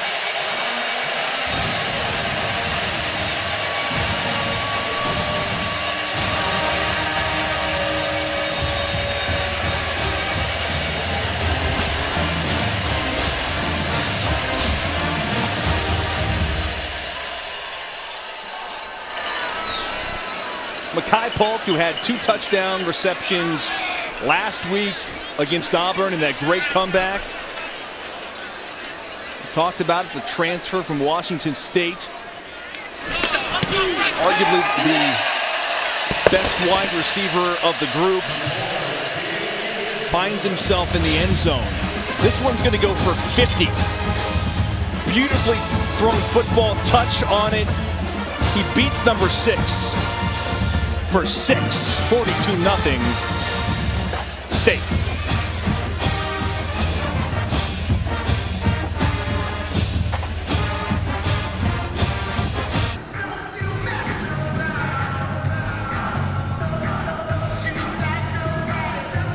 A 50-yard touchdown connection from Will Rogers to Mekhi Polk makes it 42-0 Mississippi State. They add on to their advantage. And Rogers, well, it may be Chance Lovertich time after this. Almost midway through the third quarter. taking on Tennessee State squad at 5-5. Ohio Valley squad. This is the second to last game of the regular season for Mississippi State. And bowl Thursday, bowl eligible as well for the 12th straight year, and the final game of the season for the Tigers from Nashville. Mike Cousins, Dustin Fox along with you. A short kick, taking just past the 10. And out to the 27-yard line. So Mekhi Polk made that grab, and that was the biggest catch of his day, to help Will Rogers now have 9 games of 300 or more yards. You have Tim Couch in there as well. If you go just in the college football playoff era, there have been 3 Leach quarterbacks and Joe Burrow to do it. And Mekhi Polk, now 9 catches, 9 catches today, 88 on the year, ties Fred Ross with the single season school record for reception. So at least 3 records have been shattered today for Mississippi State. And for the first time today, it's a snap for Devion Bryant, the redshirt sophomore quarterback who played last week against Austin Peay, as did Shael Garnett, who's taken every snap thus far. And a changeup here for the Tigers in the third quarter. Let's see if Bryant can give him a little bit of a spark. Not great numbers on the season, obviously, there, as he hasn't played that much. No, last week against Austin Peay, he went 2 for 9 in passing as they lost 36-7. He hands it off for a first down, but as he came into the game last week, that was the first time he had thrown a pass since September, because if you're joining us late, the starting quarterback for the majority of the year, Jeremy Hickbottom, was injured last week, a back injury. And so that's why we're seeing a rotation of quarterbacks today. Might even see Edwin Rhodes, Mike, the freshman. First year out of Miami, who is not seeing any game action this year. And you understand now, after that short completion to Rodell Rockman, why even though Garnett was 10 of 16, only 42 yards, that's because of the closing speed of the Bulldogs defense. Yeah, they're just too fast. And they do a great job running sideline to sideline. And Right is 85, Rahman on the reception. Hopefully Rahman's okay.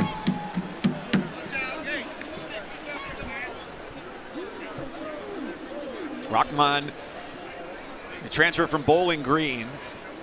We talked to him this week about coming here to an SEC stadium, and he said the only real comparison for him was that when the Falcons at Bowling Green last year visited Notre Dame, that was kind of the similar experience, except he was only on special teams, and here he's a regular starter, every snap player. 6 touchdowns on the year. Trying to get him involved in the offense, it's just not quite the day for that.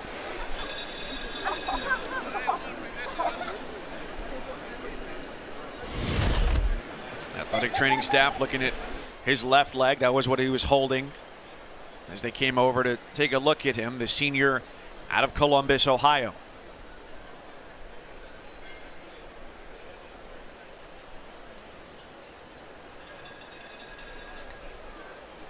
Said he grew up watching Ohio State, being a native of Columbus, and knew all about Eddie George. His father was a huge Eddie fan.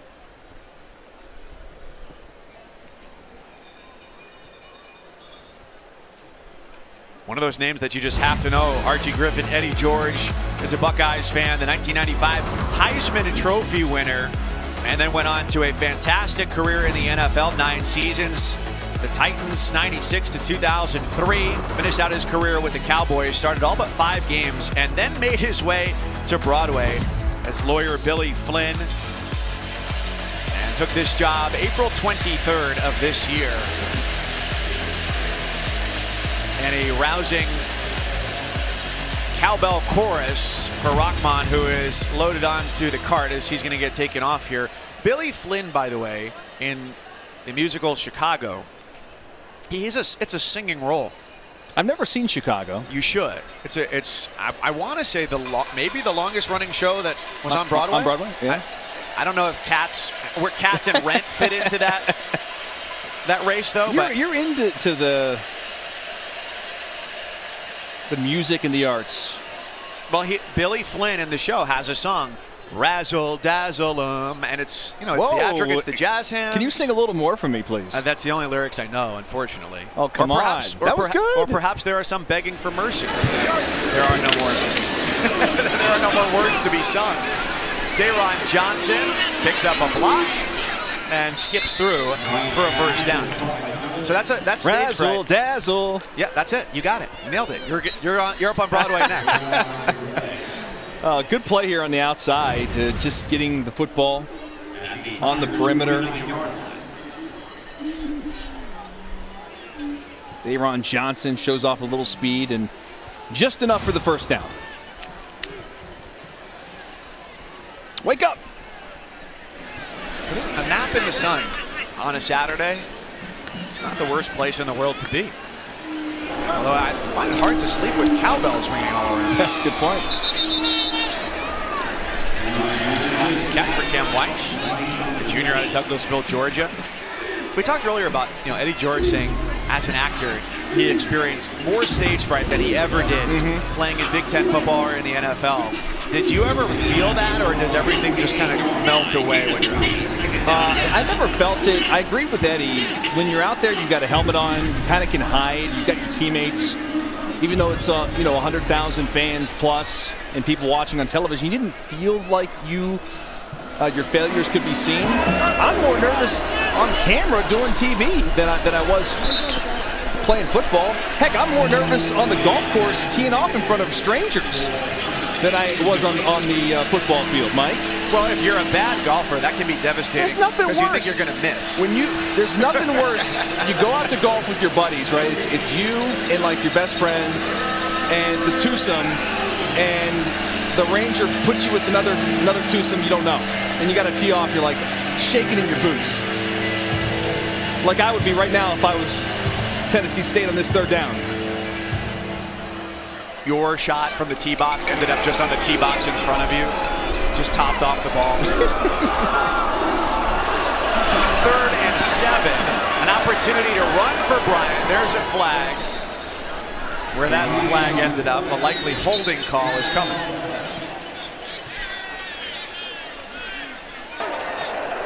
Holding. Offense, number 62. 10-yard penalty from the previous spot. Remains third down. That goes on Shazon Page, one of 3 freshmen along the offensive line.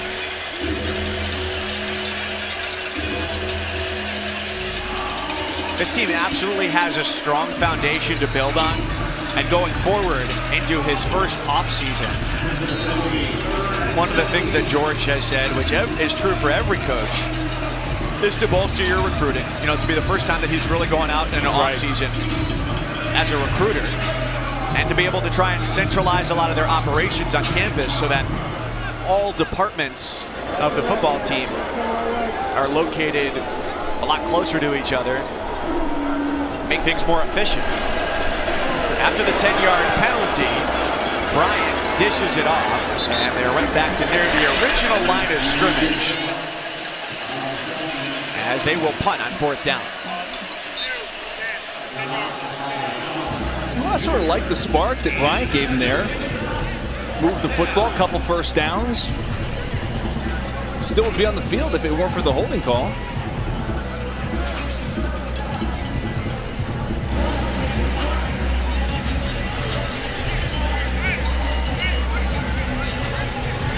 So now the team gathers along the sideline. They've got just 13 seconds on the play clock. They're going to punt. They're going to have to expedite this snap, though, unless they face a delay of game penalty. Well, they do get it off.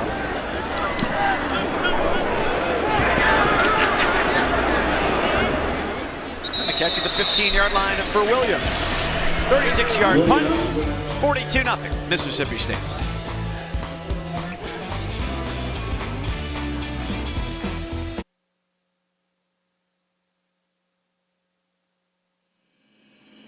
Egbo, very, very big. I had several guys, hey, it's Egbo week. Yeah, it's Mississippi State.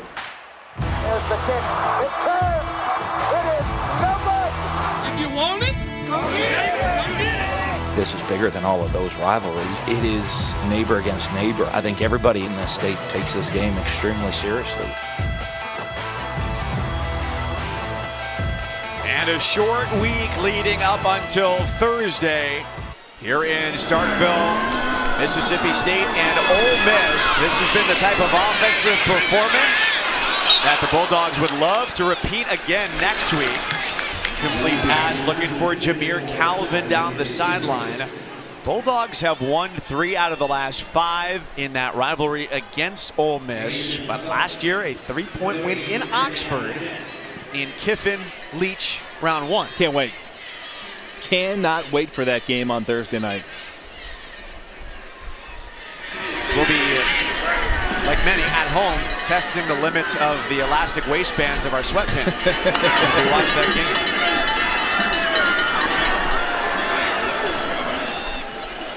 Nice room to run for 9 there for Marks. Corey Raymond makes the tackle there. And Brandon Fisher, the son of former NFL head coach Jeff Fisher, their defensive coordinator, said he would be surprised if his safety didn't end up in an NFL camp somewhere. He's a good player. Played at small school prior to coming to Tennessee State. At Southeastern University, an NAIA school in Florida, where on that staff now, Fisher has Richard McNutt, your former teammate, as one of his coaches, helped bring Rahman and Eddie Graham, the cornerback, to Tennessee State. Fisher's another guy on this staff who comes in with a significant amount of NFL experience. They say that the former head coach, Jeff Fisher, travels with them on every game. He's on a headset, listens to what the calls are, and then provides some consulting during the week.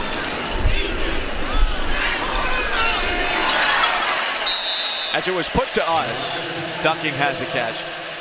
Fisher now he's a dedicated grandfather, loves football, loves to travel, and he loves Eddie George. Yeah, and for George, who he drafted back in '96, this. Talk about opportunity coming into your lap when you already live in the town where the head coaching job is open. That's a pretty good situation. Jeff Fisher's living the life right now. You follow him on social media. He does a lot of fishing, spends a lot of time with his family, and certainly can't get enough football. Loves to be around the game.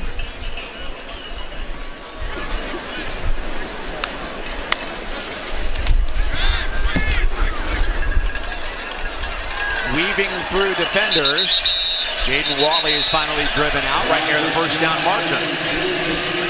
Close to a late hit there, out of bounds. Fans wanted it.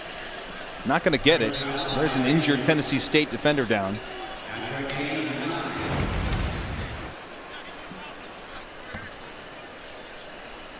Watch him just weave through the traffic. It's Raymond who gets the... And James Green, who makes the final tackle there out of bounds.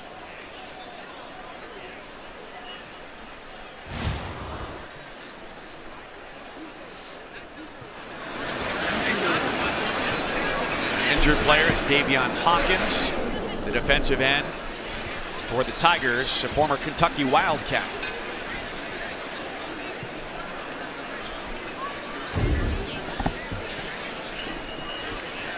When a rivalry has endured as long as this one has, it means so much. It played on Thanksgiving last year, a 24-21 game, the first between Leach and Kiffin. And as we saw going back to game day last week, the mutual admiration society between those two coaches. It's hard to find two coaches who are more gregarious and greater quotes than those two.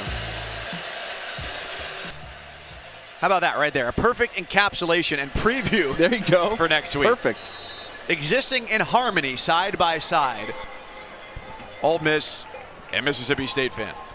And Chase Lovertich is going to come in at quarterback. Will Rogers may be done for the day, Mike. Lovertich who's played at Mississippi Gulf Coast Community College, last year at South Alabama. Saw time in their blowout win against Vanderbilt.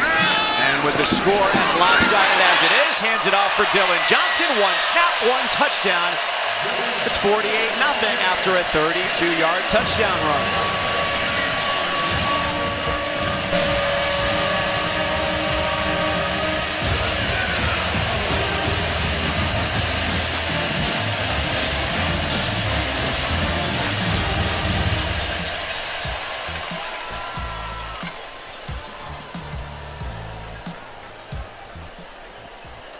Think they're buddies?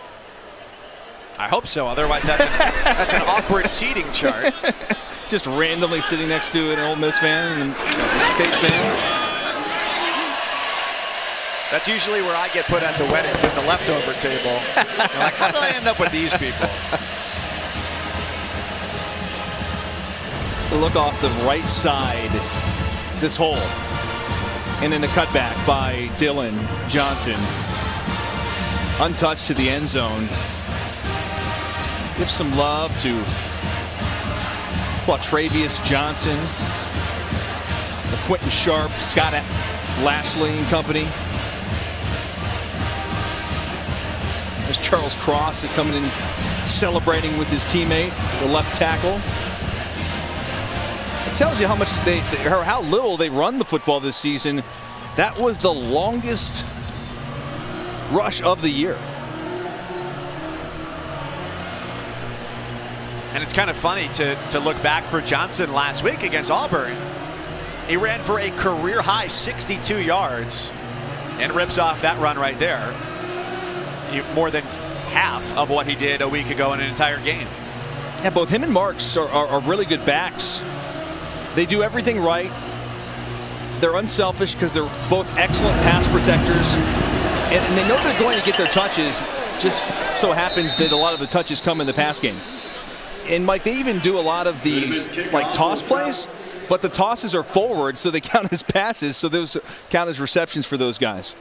Dustin, I'm going to want your take on something, which is one of the games we've got coming up next. I'm here for takes. Florida and Missouri, 4 Eastern SEC Network. Vanderbilt and Ole Miss, 7:30 Eastern. You and I bore witness on television last week to Stanford and Florida. What would you like to see the Gators do better this week? Among the many things, what should be tops on their list? Tackle? Keeping it simple there. Yeah, tackle somebody. As a former defender, it was tough to watch that game because it was just sort of lack of effort by the defense. Their offense is not a problem. I mean, they went up and down the field, and Emory Jones is a good quarterback. Yeah, Florida last week scored about as easily as Ole Miss as Mississippi State has scored today. I sort of thought that game going into it. I knew that Stanford could score some points, but I didn't think they put up 42 at halftime in that game,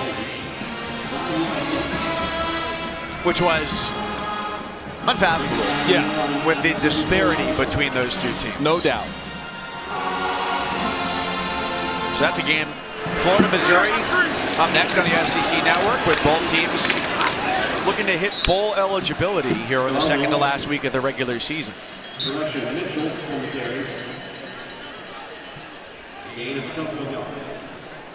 Dustin, I was looking back here as Rodgers will be done for the day in all likelihood now that we've seen Chance Lovertich come in.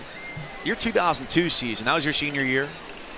No, sophomore year. Sophomore year, beg your pardon. So you guys played. I thought you knew my bio, Mike. That makes me sad.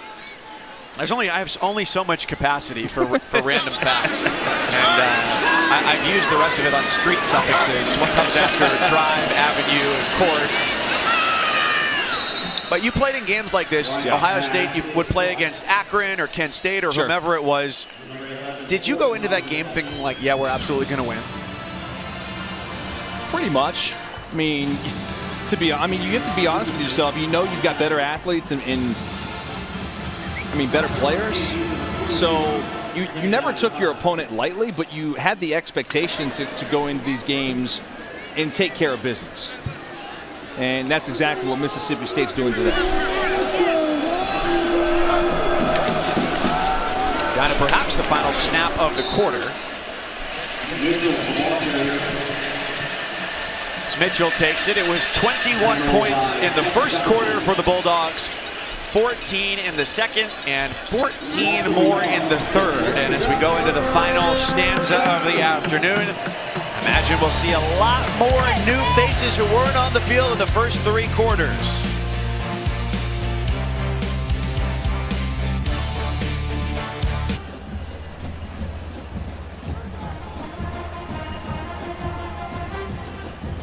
Well, when it comes to producing talent at the next level, Tennessee State stands above the rest from HBCU schools, 121. Their head coach, Eddie George, in his first year, former Heisman Trophy winner who played at Ohio State. And as we go to the fourth quarter, 49-0. Mississippi State with the lead, and a 3rd down and 6. For the Tigers offense, they convert. Cam Weiss with a catch. He's got to race to the corner, inside the 10, and out of bounds. 1st and goal, Tennessee State. A huge pickup, puts them over 100 yards on the day, 56 yards on the catch. That's a great throw by Bryant, and you can see that Weiss has some speed now because he outruns a couple defenders here for State, and they're lucky to get him out of bounds at the 3-yard line. Looking to get a push, and the ball comes loose. Just when things were looking up, it turns the Bulldogs' way. Jet Johnson scoops up the ball. Wow.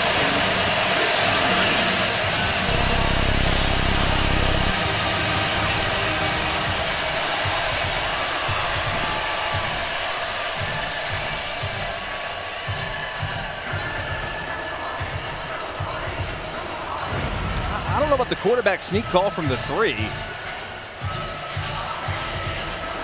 And the ball it's definitely out. Jet Johnson's right there.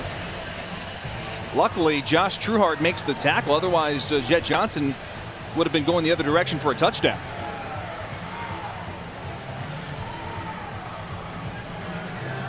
You're asking a lot for the offensive line to provide 3 yards of push there with the quarterback trying to work behind them. So tough break there. That was the best opportunity to get points on the board this afternoon for the Tigers. And the ball to 20 for Mississippi State. Fastball to the edge from Levertich, who's only thrown 6 passes this year. 5 of 6 for 77 yards coming in. Mike, correct me if I'm wrong. We did a South Alabama game last year. That's why this name sounds familiar. Against Tulane. That's right, early in the season. Yeah, Levertich in 2018 and 2019 was at Mississippi Gulf Coast Community College. He and Will Rogers from Brandon, Mississippi. Those two are roommates. Add in a 3rd and Austin Williams, and you've got quite a talented house there. That's knocked down at the line of scrimmage. So Levertich, big fan of this program. His grandfather, Doug Hutton, played basketball, baseball, ran track for the Bulldogs. In the 60s, right? Might be where their score is headed as well. As they are exceeding their season averages in every way they'd like to see. And it's what you'd expect from an SEC opponent. Ball came out. The ball is loose again for the 2nd time in a handful of snaps. And Tennessee State has it back. Well, there's a big hit at the end of this run.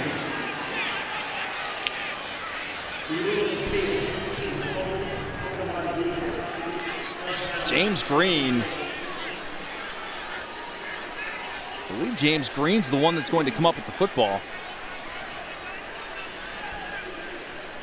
Excuse me, James Green had the hit. Well, they've got the ball inside the 30. An opportunity to score beckons once more.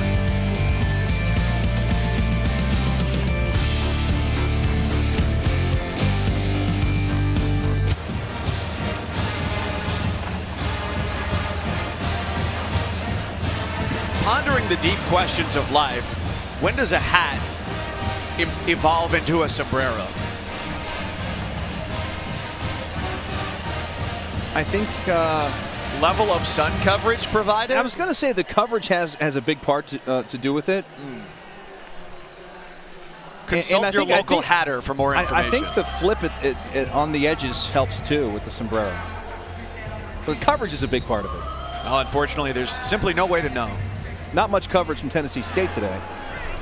But they did force a fumble and get the ball back here, down 49-zip in the opening moments of the fourth quarter. They had first and goal earlier, trying to QB sneak, fumbled it away. Zaire Thornton, the freshman out of Atlanta, pickup of 8 yards on the first down throw by Bryant, who's come in here in the second half at quarterback, replacing Shael Garnett. Their starter, Jeremy Hickbottom, injured last week and unavailable to play today. Yeah, this had some heat on it now. This is a good throw by Bryant.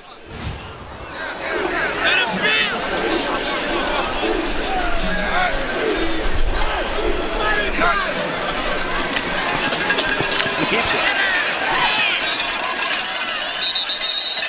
Doesn't gain any yards as 9 defenders converge on the play. Yeah, pretty much every Bulldog defender was in on that tackle.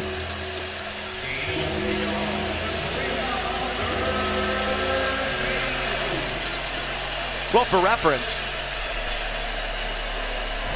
Zach Arnett's defense allowed 5 first downs against Vanderbilt. They've yielded 10 today against Tennessee State.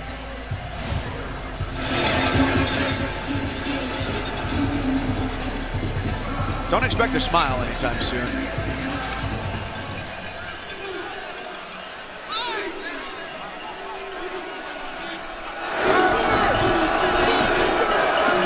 They work on third down in need of a yard. They go backwards.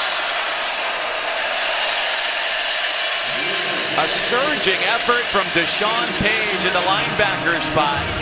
Hey, you got to go for this. 4th and 6. What do they got here? Well, they better have an 8-yard play.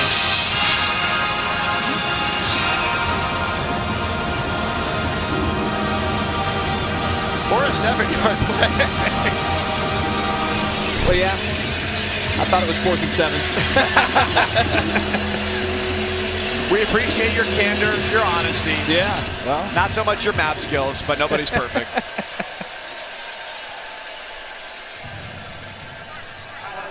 And they take a timeout here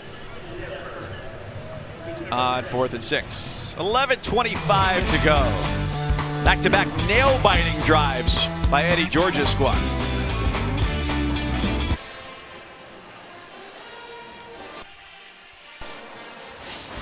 Among those to have played for the Tigers in the NFL, Joe Gilliam, the first black quarterback to start an opening day game in the NFL.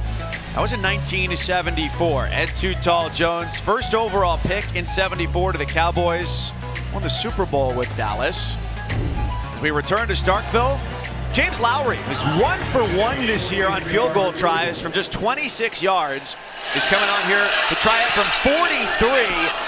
Got it. They say he's got a strong leg, and he's got the first points of the day for Tennessee State. They were lined up to go for it on 4th and 6, called timeout, and that helped yield them 3 points. I think that fan in the crowd, I don't know if he's related to Lowry or what, but he was pretty pumped about the kick. And gets the goose egg off the board. A big effervescent smile from head coach Eddie George. 3 feels monumentally different than 0 at the end of the day.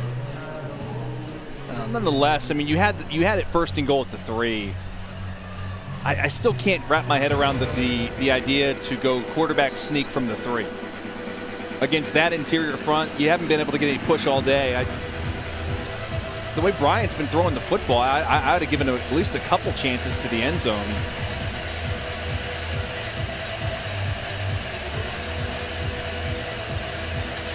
How juiced does Lowry have to be right now? He just hit a field goal in an SEC stadium and now gets to go back for the kickoff. Yeah! Yeah! He's loving it. fired up, man. Good for him. That jump had a little extra juice in it, didn't it? I bet you he's dunking with that height. 5'10", 225. With the 40-inch vertical. Ready to put it off the tee.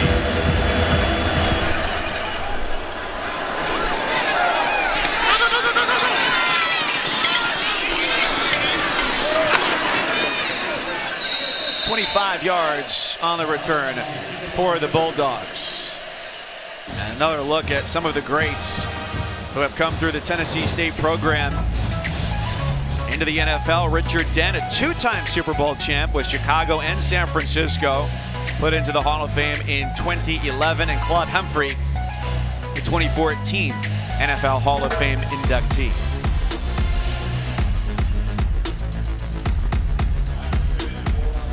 So an exceptionally storied program. Now 49-3 here. Coming in, of course, as the heavy underdogs. And that's one of the hardest collisions of the day for perhaps a future pro in the secondary.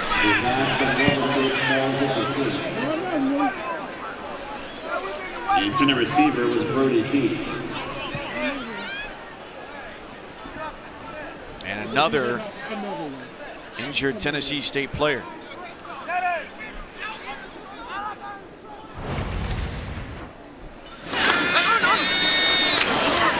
Oh my goodness.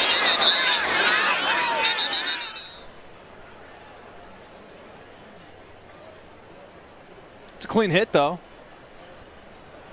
from Raymond.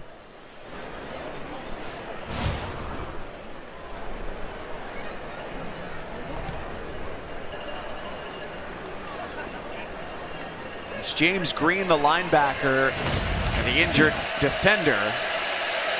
Left side of your screen there. Oof. Rufus Harvey throwing that block for the Bulldogs. The injured Tiger is the linebacker, number 8, James Green.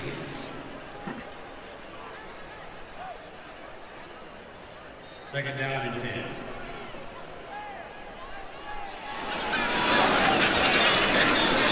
Now 2nd and 10. Lovertich zips it to Jernigan. 3rd down and 3 coming up after the catch for the junior running back, who has only had 12 touches coming into this game. 2 carries and 10 catches. They use him a lot in those 2-back sets. And huge week for him, right? Got put on scholarship on Tuesday. It was a walk-on. That's a good point, Mike. Big week. 2nd player this year, along with the wide receiver Christian Ford, in the Mississippi State program to go from walk-on to scholarship player. It's a scramble by Lovertich, and the initial spot has him a half yard short of the 1st down.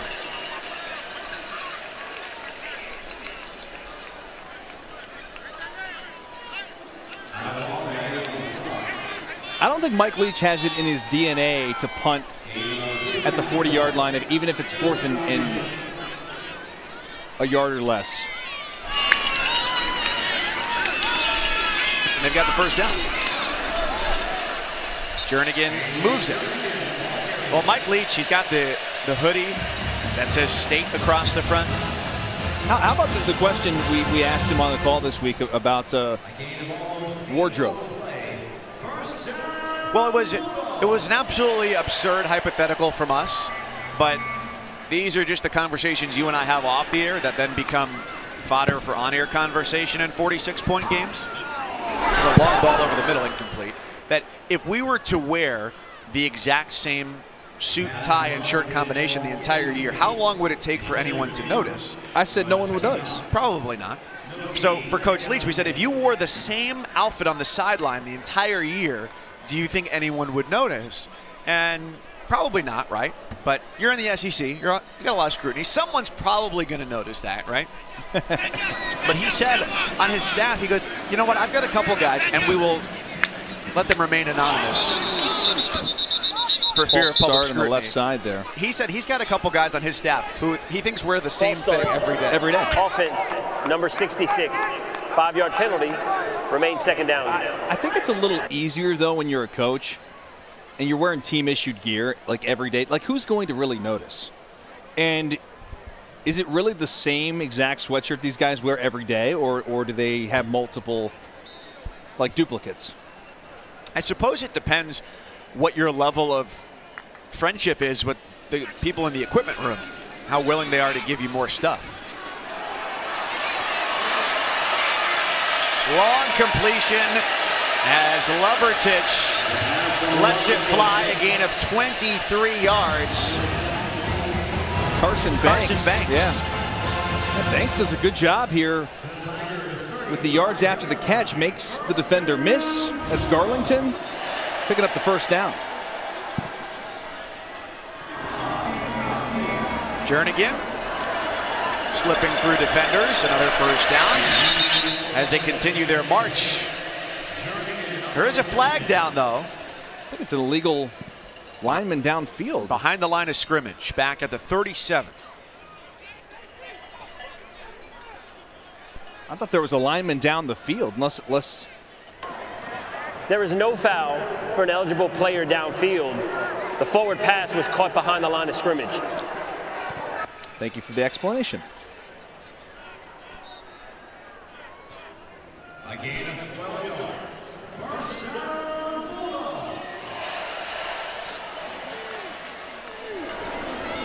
It's Lovertich from the 23. Incomplete pass. But I think, Dustin, to finish off our conversation about clothing choices. If you've ever been on a college campus, you can pretty easily spot the athletes sometimes because team issue gear. They're wearing the team issue gear, same stuff that everybody else is wearing. Yeah. If you're a coach or a Letterman coat. We're not living in an Archie comic, but yeah. I used to wear my Letterman jacket all the time on campus. Come on. 2nd and 10. Lovertich, crossing route. Gets about 6 yards there. Rufus Harvey. But really the issue is just simplicity, right? You throw on some sweats or whatever, a sweatshirt, because you want to focus on other things. You have bigger goals in life. Who wouldn't love to just wear sweats every single day to work? Let's check out Eddie's gear. Quarter zip? Quarter zip. Joggers? Joggers, yeah. Sneaks? Good sneaks. Under Armour. Visor? Good gear. He's a visor guy. Who would have thought Eddie'd be a visor guy? Well, the last time I asked the coach about his visor, he wasn't employed the next week. Yikes. Gary Patterson. Yeah. You're a jinx.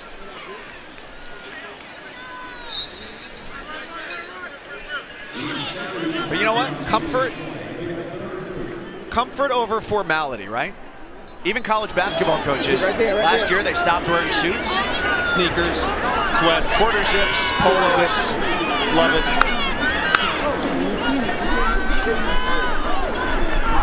Lovertich trying to escape, and he gets corralled, sneaking through the middle. They went on 4th and 1 earlier on the drive. Tackle there by Chris Walker makes it 4th and 2. They just go for it. Although they may want to give their kicker a little test here. Just see how things are going to go. Yeah, Nolan McCord's going to get the opportunity. Life's not going to be as easy next week. Reeves is out. Well, they had a tryout on campus with what, 40-some folks that showed up. That was what Coach Leach said.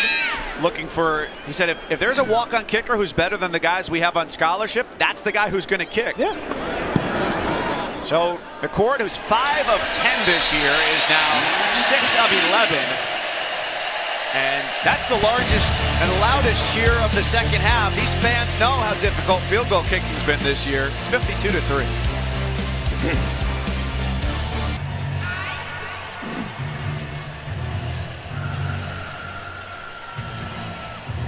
7 minutes, 9 seconds away from Mississippi State's 7th victory of the season, preceding Thanksgiving Day's Egg Bowl here at Starkville against Ole Miss, along with Dustin Fox, the former Ohio State and NFL defensive back. I'm Mike Cousins. Nolan McCord just made a field goal. his 6th in 11 tries this year. And the kickoff from Scott Goodman, deemed returnable. Here comes Dayron Johnson, all the way out to the 30-yard line. Good return. All right, Dustin, college football playoff top 10. And not everybody facing conference competition this week. Number 1, Georgia with a healthy lead over Charleston Southern. But how about Ohio State, Michigan State? The news was all positive for Mel Tucker this week until today. Go right to the number 4 Buckeyes, putting on a clinic in Columbus. C.J. Stroud, 6 touchdown passes, 400 yards. Mike, that was just in the first half. That's a good way to bolster your Heisman resume, right? You think? Already became the favorite last week to win the award, so we'll see what happens after this game.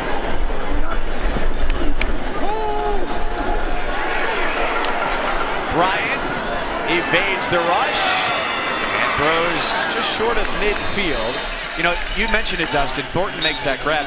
He provides seemingly a little bit more of an elusive presence than Garnett did, who started the game at quarterback, the ability to extend plays even if he's not running. Yeah, again, this is just based off of this game alone. It appears Bryant's got the better arm. He's got more zip on the football, and he's been a little bit more accurate. He can do this too. Bryant, the ball carrier. Well, the Ohio State score today does not bode well for the predictions we were asked to make for the college football playoff with our top 4 teams. Maybe the committee was right that Michigan is better than Michigan State. Although I didn't include Ohio State in my top 4. There's still time yet. The ball carrier.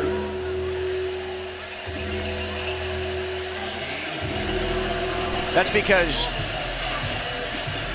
like tech startup companies, I'm a disruptor, and I'm trying to shake up the normal order of things in the college football playoff. Maddie's going to show it here in a minute, and we'll have some fun because I know exactly what you did. If you like Grader's ice cream, or if you like Skyline chili, if you know who Marty Brenneman is, then you'll like where I slotted everybody. How about Dan Horde? That's right, one of the greats, the voice of the Cincinnati Bearcats on the radio. Another big chunk. And the Bengals. That's right. He's a busy guy on the weekends. 20 yards to Weiss. So you put the Buckeyes in your top 4. I left them out and put Cincinnati in the top 4. How do you feel about that pick after today? Well, we've got to see how all the games shake out today, right? There's always another hedge I can make to make my rankings look good. But as we saw from the chair of the committee last week, that Gary Barta said, you know what? The games matter, but when you look at all of the numbers, the metrics, you look at all the numbers, that's why they had their rankings as they were. And I like Cincinnati. But you know what? It's for me, honestly, you know, I did this just to poke fun at you, to take Ohio State out of it. I'm just the one who says, of course, in favor of expansion, but if you're a team that has the stars aligned where you play and beat a Big Ten team, you play and beat Notre Dame, and you continue to stay undefeated, granted not the same strength of schedule, let's see what happens. And I look at it when flag down, that looks like it'll go against the Bulldogs. You look at what the scores have been in the college football playoff semifinals, it's not like you're looking at a ton of one-score or one-possession games. Blowouts. They're blowouts. So if the argument is don't put Cincinnati in because they're going to get blown out, what's any different than what we've already seen? Defense, number 42, 15-yard penalty, first down.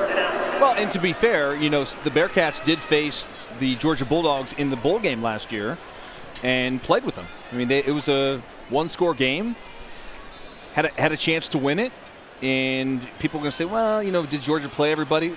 They played a lot of their dudes, and the Bearcats played right with them, and they're a better team this year than they were last year.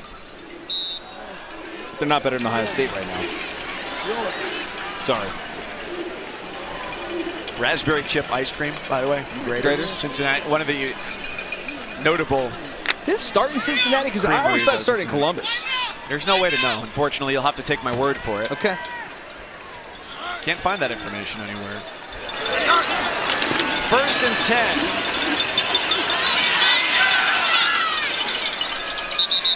And inside the 10 for Bryant. So they've been here before. They got 1st and goal earlier from the 3. Offensive coordinator Hugh Jackson called for a quarterback sneak for Bryant. It was a fumble recovered by the Bulldogs. Didn't love that call. And now they have the like ball. Many calls in Cleveland. Sitting on the 7. I'm kidding. I'm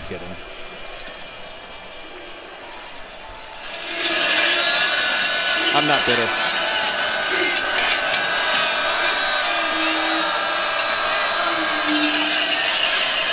Bryant's got it, and he's got time. He is upended and lassoed down at the 5-yard line. There is just nowhere to go for Bryant.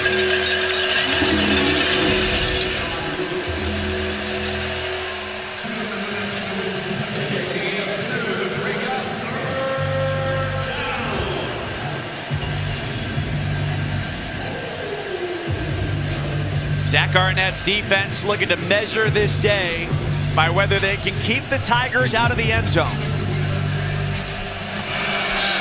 They've got 2 more stops to get.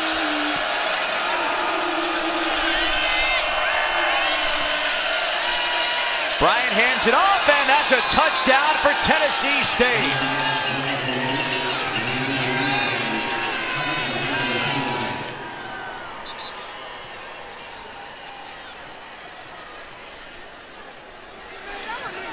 Mitchell with some help, gashes through the defense, and puts 6 on the board for the first time today for the Tigers. And once again, unfortunately, more times than they'd like, see one of their teammates injured. Jimmy Nixon is the injured offensive lineman. Well, that's what you would have liked to see the last time they were down here at the 3-yard line. Hand the football off instead of the quarterback sneak from the 3.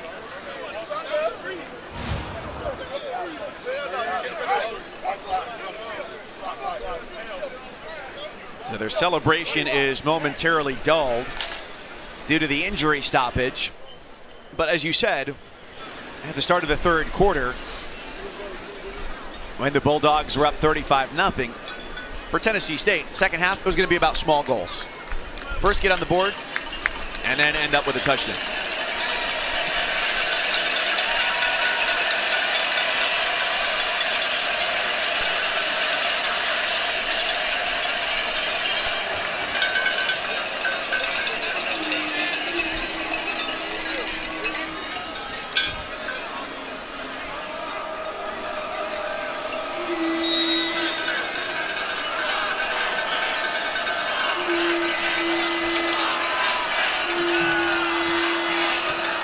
Lowry's already hit a field goal today, and his extra point try is good as well.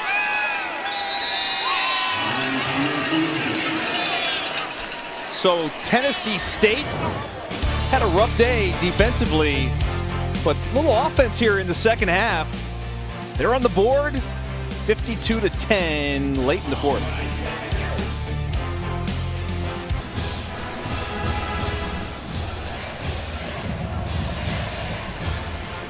If you had the ability to fall asleep anywhere, would you choose a football stadium?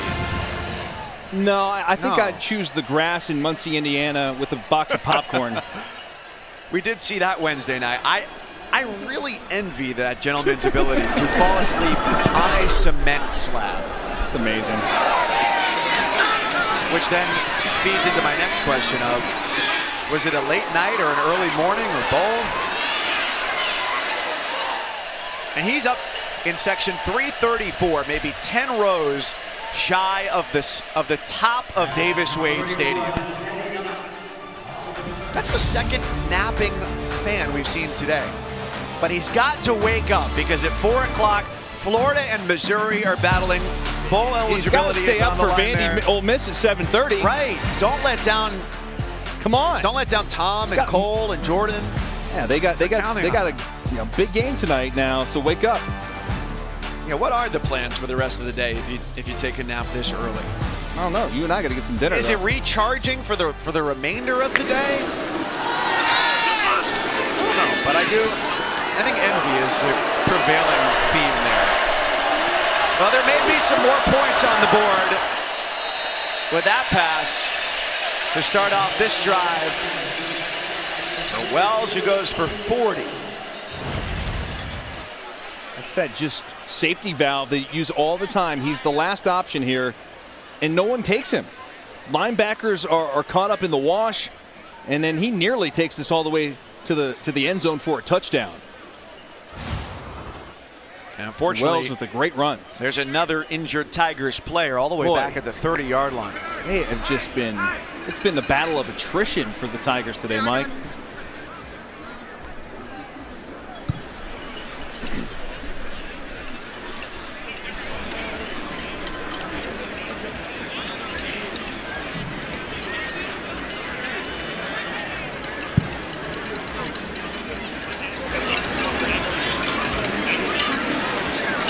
Last pass puts the Bulldogs over 600 yards of total offense. All right, so who wins the swag award here between Rodgers and Corral? The headband is very, is it Nadal-like? Federer? My hair was very long when I played in college, and I wore one of those as well. I don't know if it's a cool look or not. I think it's a good look on Matt. Well, he's going to be playing catch-up tonight with Rodgers' 5 touchdown passes today. But they are taking on Vanderbilt in search of their first conference win. So it could be a big day for Corral, with both teams careening toward each other in the Egg Bowl coming up in just a couple of days. We're getting ready for round 2 with last year Lane versus Leach. And Ole Miss in 2020 gets out to an early 14-point lead.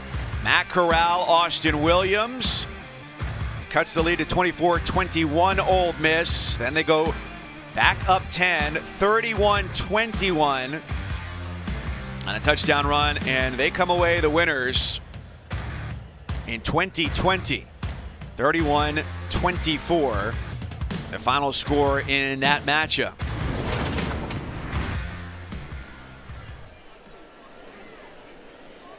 So Rodgers today, a couple of records. Most touchdown passes in a season at Mississippi State, most passing yards in a season as well. And we mentioned this earlier, but he comes in less than 4,000 yards shy of Dak Prescott's career yards total, and that was a lot of rushing yards as well for Dak. A multifaceted talent at quarterback, and with Rodgers having several more years of eligibility, those are numbers that could fall as well. Kendall Johnson is the injured player being assisted off the field by the athletic training staff, with Eddie George there out in front, his head coach. Well, how many Tiger players that have gone down today? It's unfortunate. Maybe 7 or 8 times there's been an injury stoppage for Tennessee State players. This is the final game of their season. Still with a week to go in the regular season for the Bulldogs. Game of the year for the Bulldogs. And then the postseason looms. It's been Lovertich at quarterback down the stretch. Knee was down. And a knee down on the catch. So that's where that play ends. No game.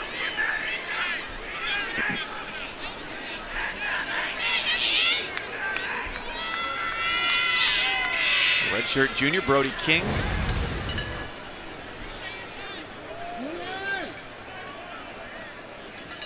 Yeah, his knee was down.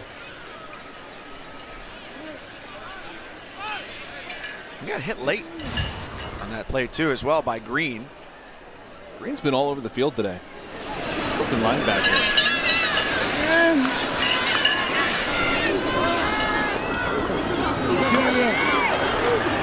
Back to King. minute and 35 seconds to play. The Bulldogs still very much trying to tack on to their total.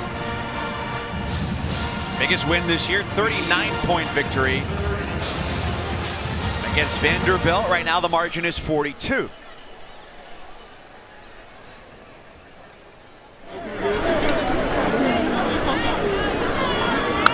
Cowbells go quiet on a 3rd and 5.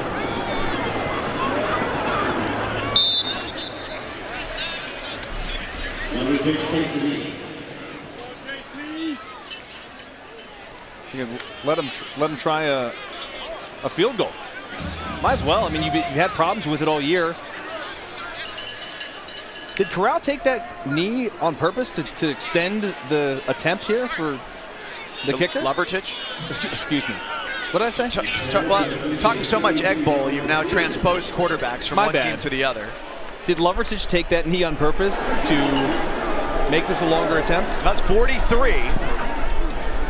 One make already today, and now make it 2.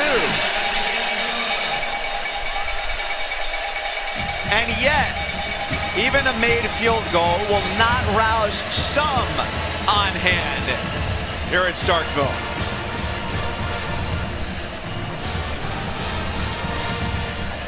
I do have another question. Yeah.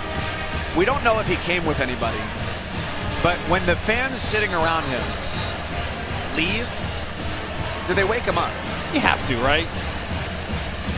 At least a security guard at some point is going to have to be like, sir, it's time to go home. Like last call at the bar. You're like, you got to get out of here. You don't got to go home, but you can't stay here.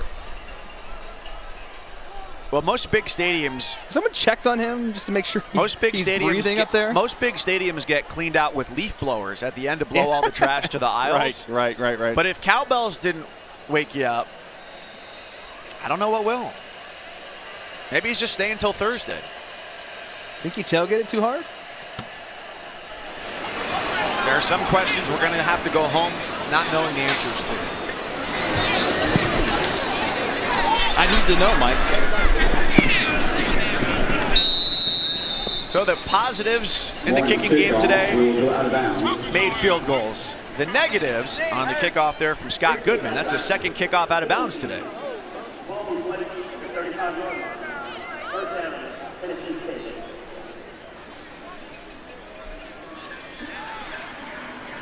Well, Mike Leach can feel good about his kicker heading into the Egg Bowl. He said to us, whoever makes the kicks will kick, and he said he brought in a couple from the tryouts to compete in practice. That's been the case punting too, basically. Right. Whoever has the better week gets to punt. Your biggest takeaway from today is going to be what, Dustin? That Mississippi State did what they're supposed to do. You know, you schedule these games late in the season. You know, it's nice for Tennessee State to come play an SEC program on the road. They're going to be huge underdogs. They were. The fact that Mississippi State got out of the game relatively healthy, that's important going into the Egg Bowl. And they've got this was a noon kickoff, Eastern, 11 local. So now they've got about a 7.5-hour jump on prepping for that Egg Bowl after a nice win. So they'll go to 7-4 on the season. A couple of legends out on the field, Leach and George in their own respective ways. A 55-10 victory for Mississippi State. Couple more records fall today in the Bulldogs record books. And that puts a lid on the day in Starkville. College football continues on the SEC Network with Florida and Missouri at 4 Eastern. For our entire crew, my partner Dustin Fox, I'm Mike Cousins, saying so long from Starkville, Mississippi.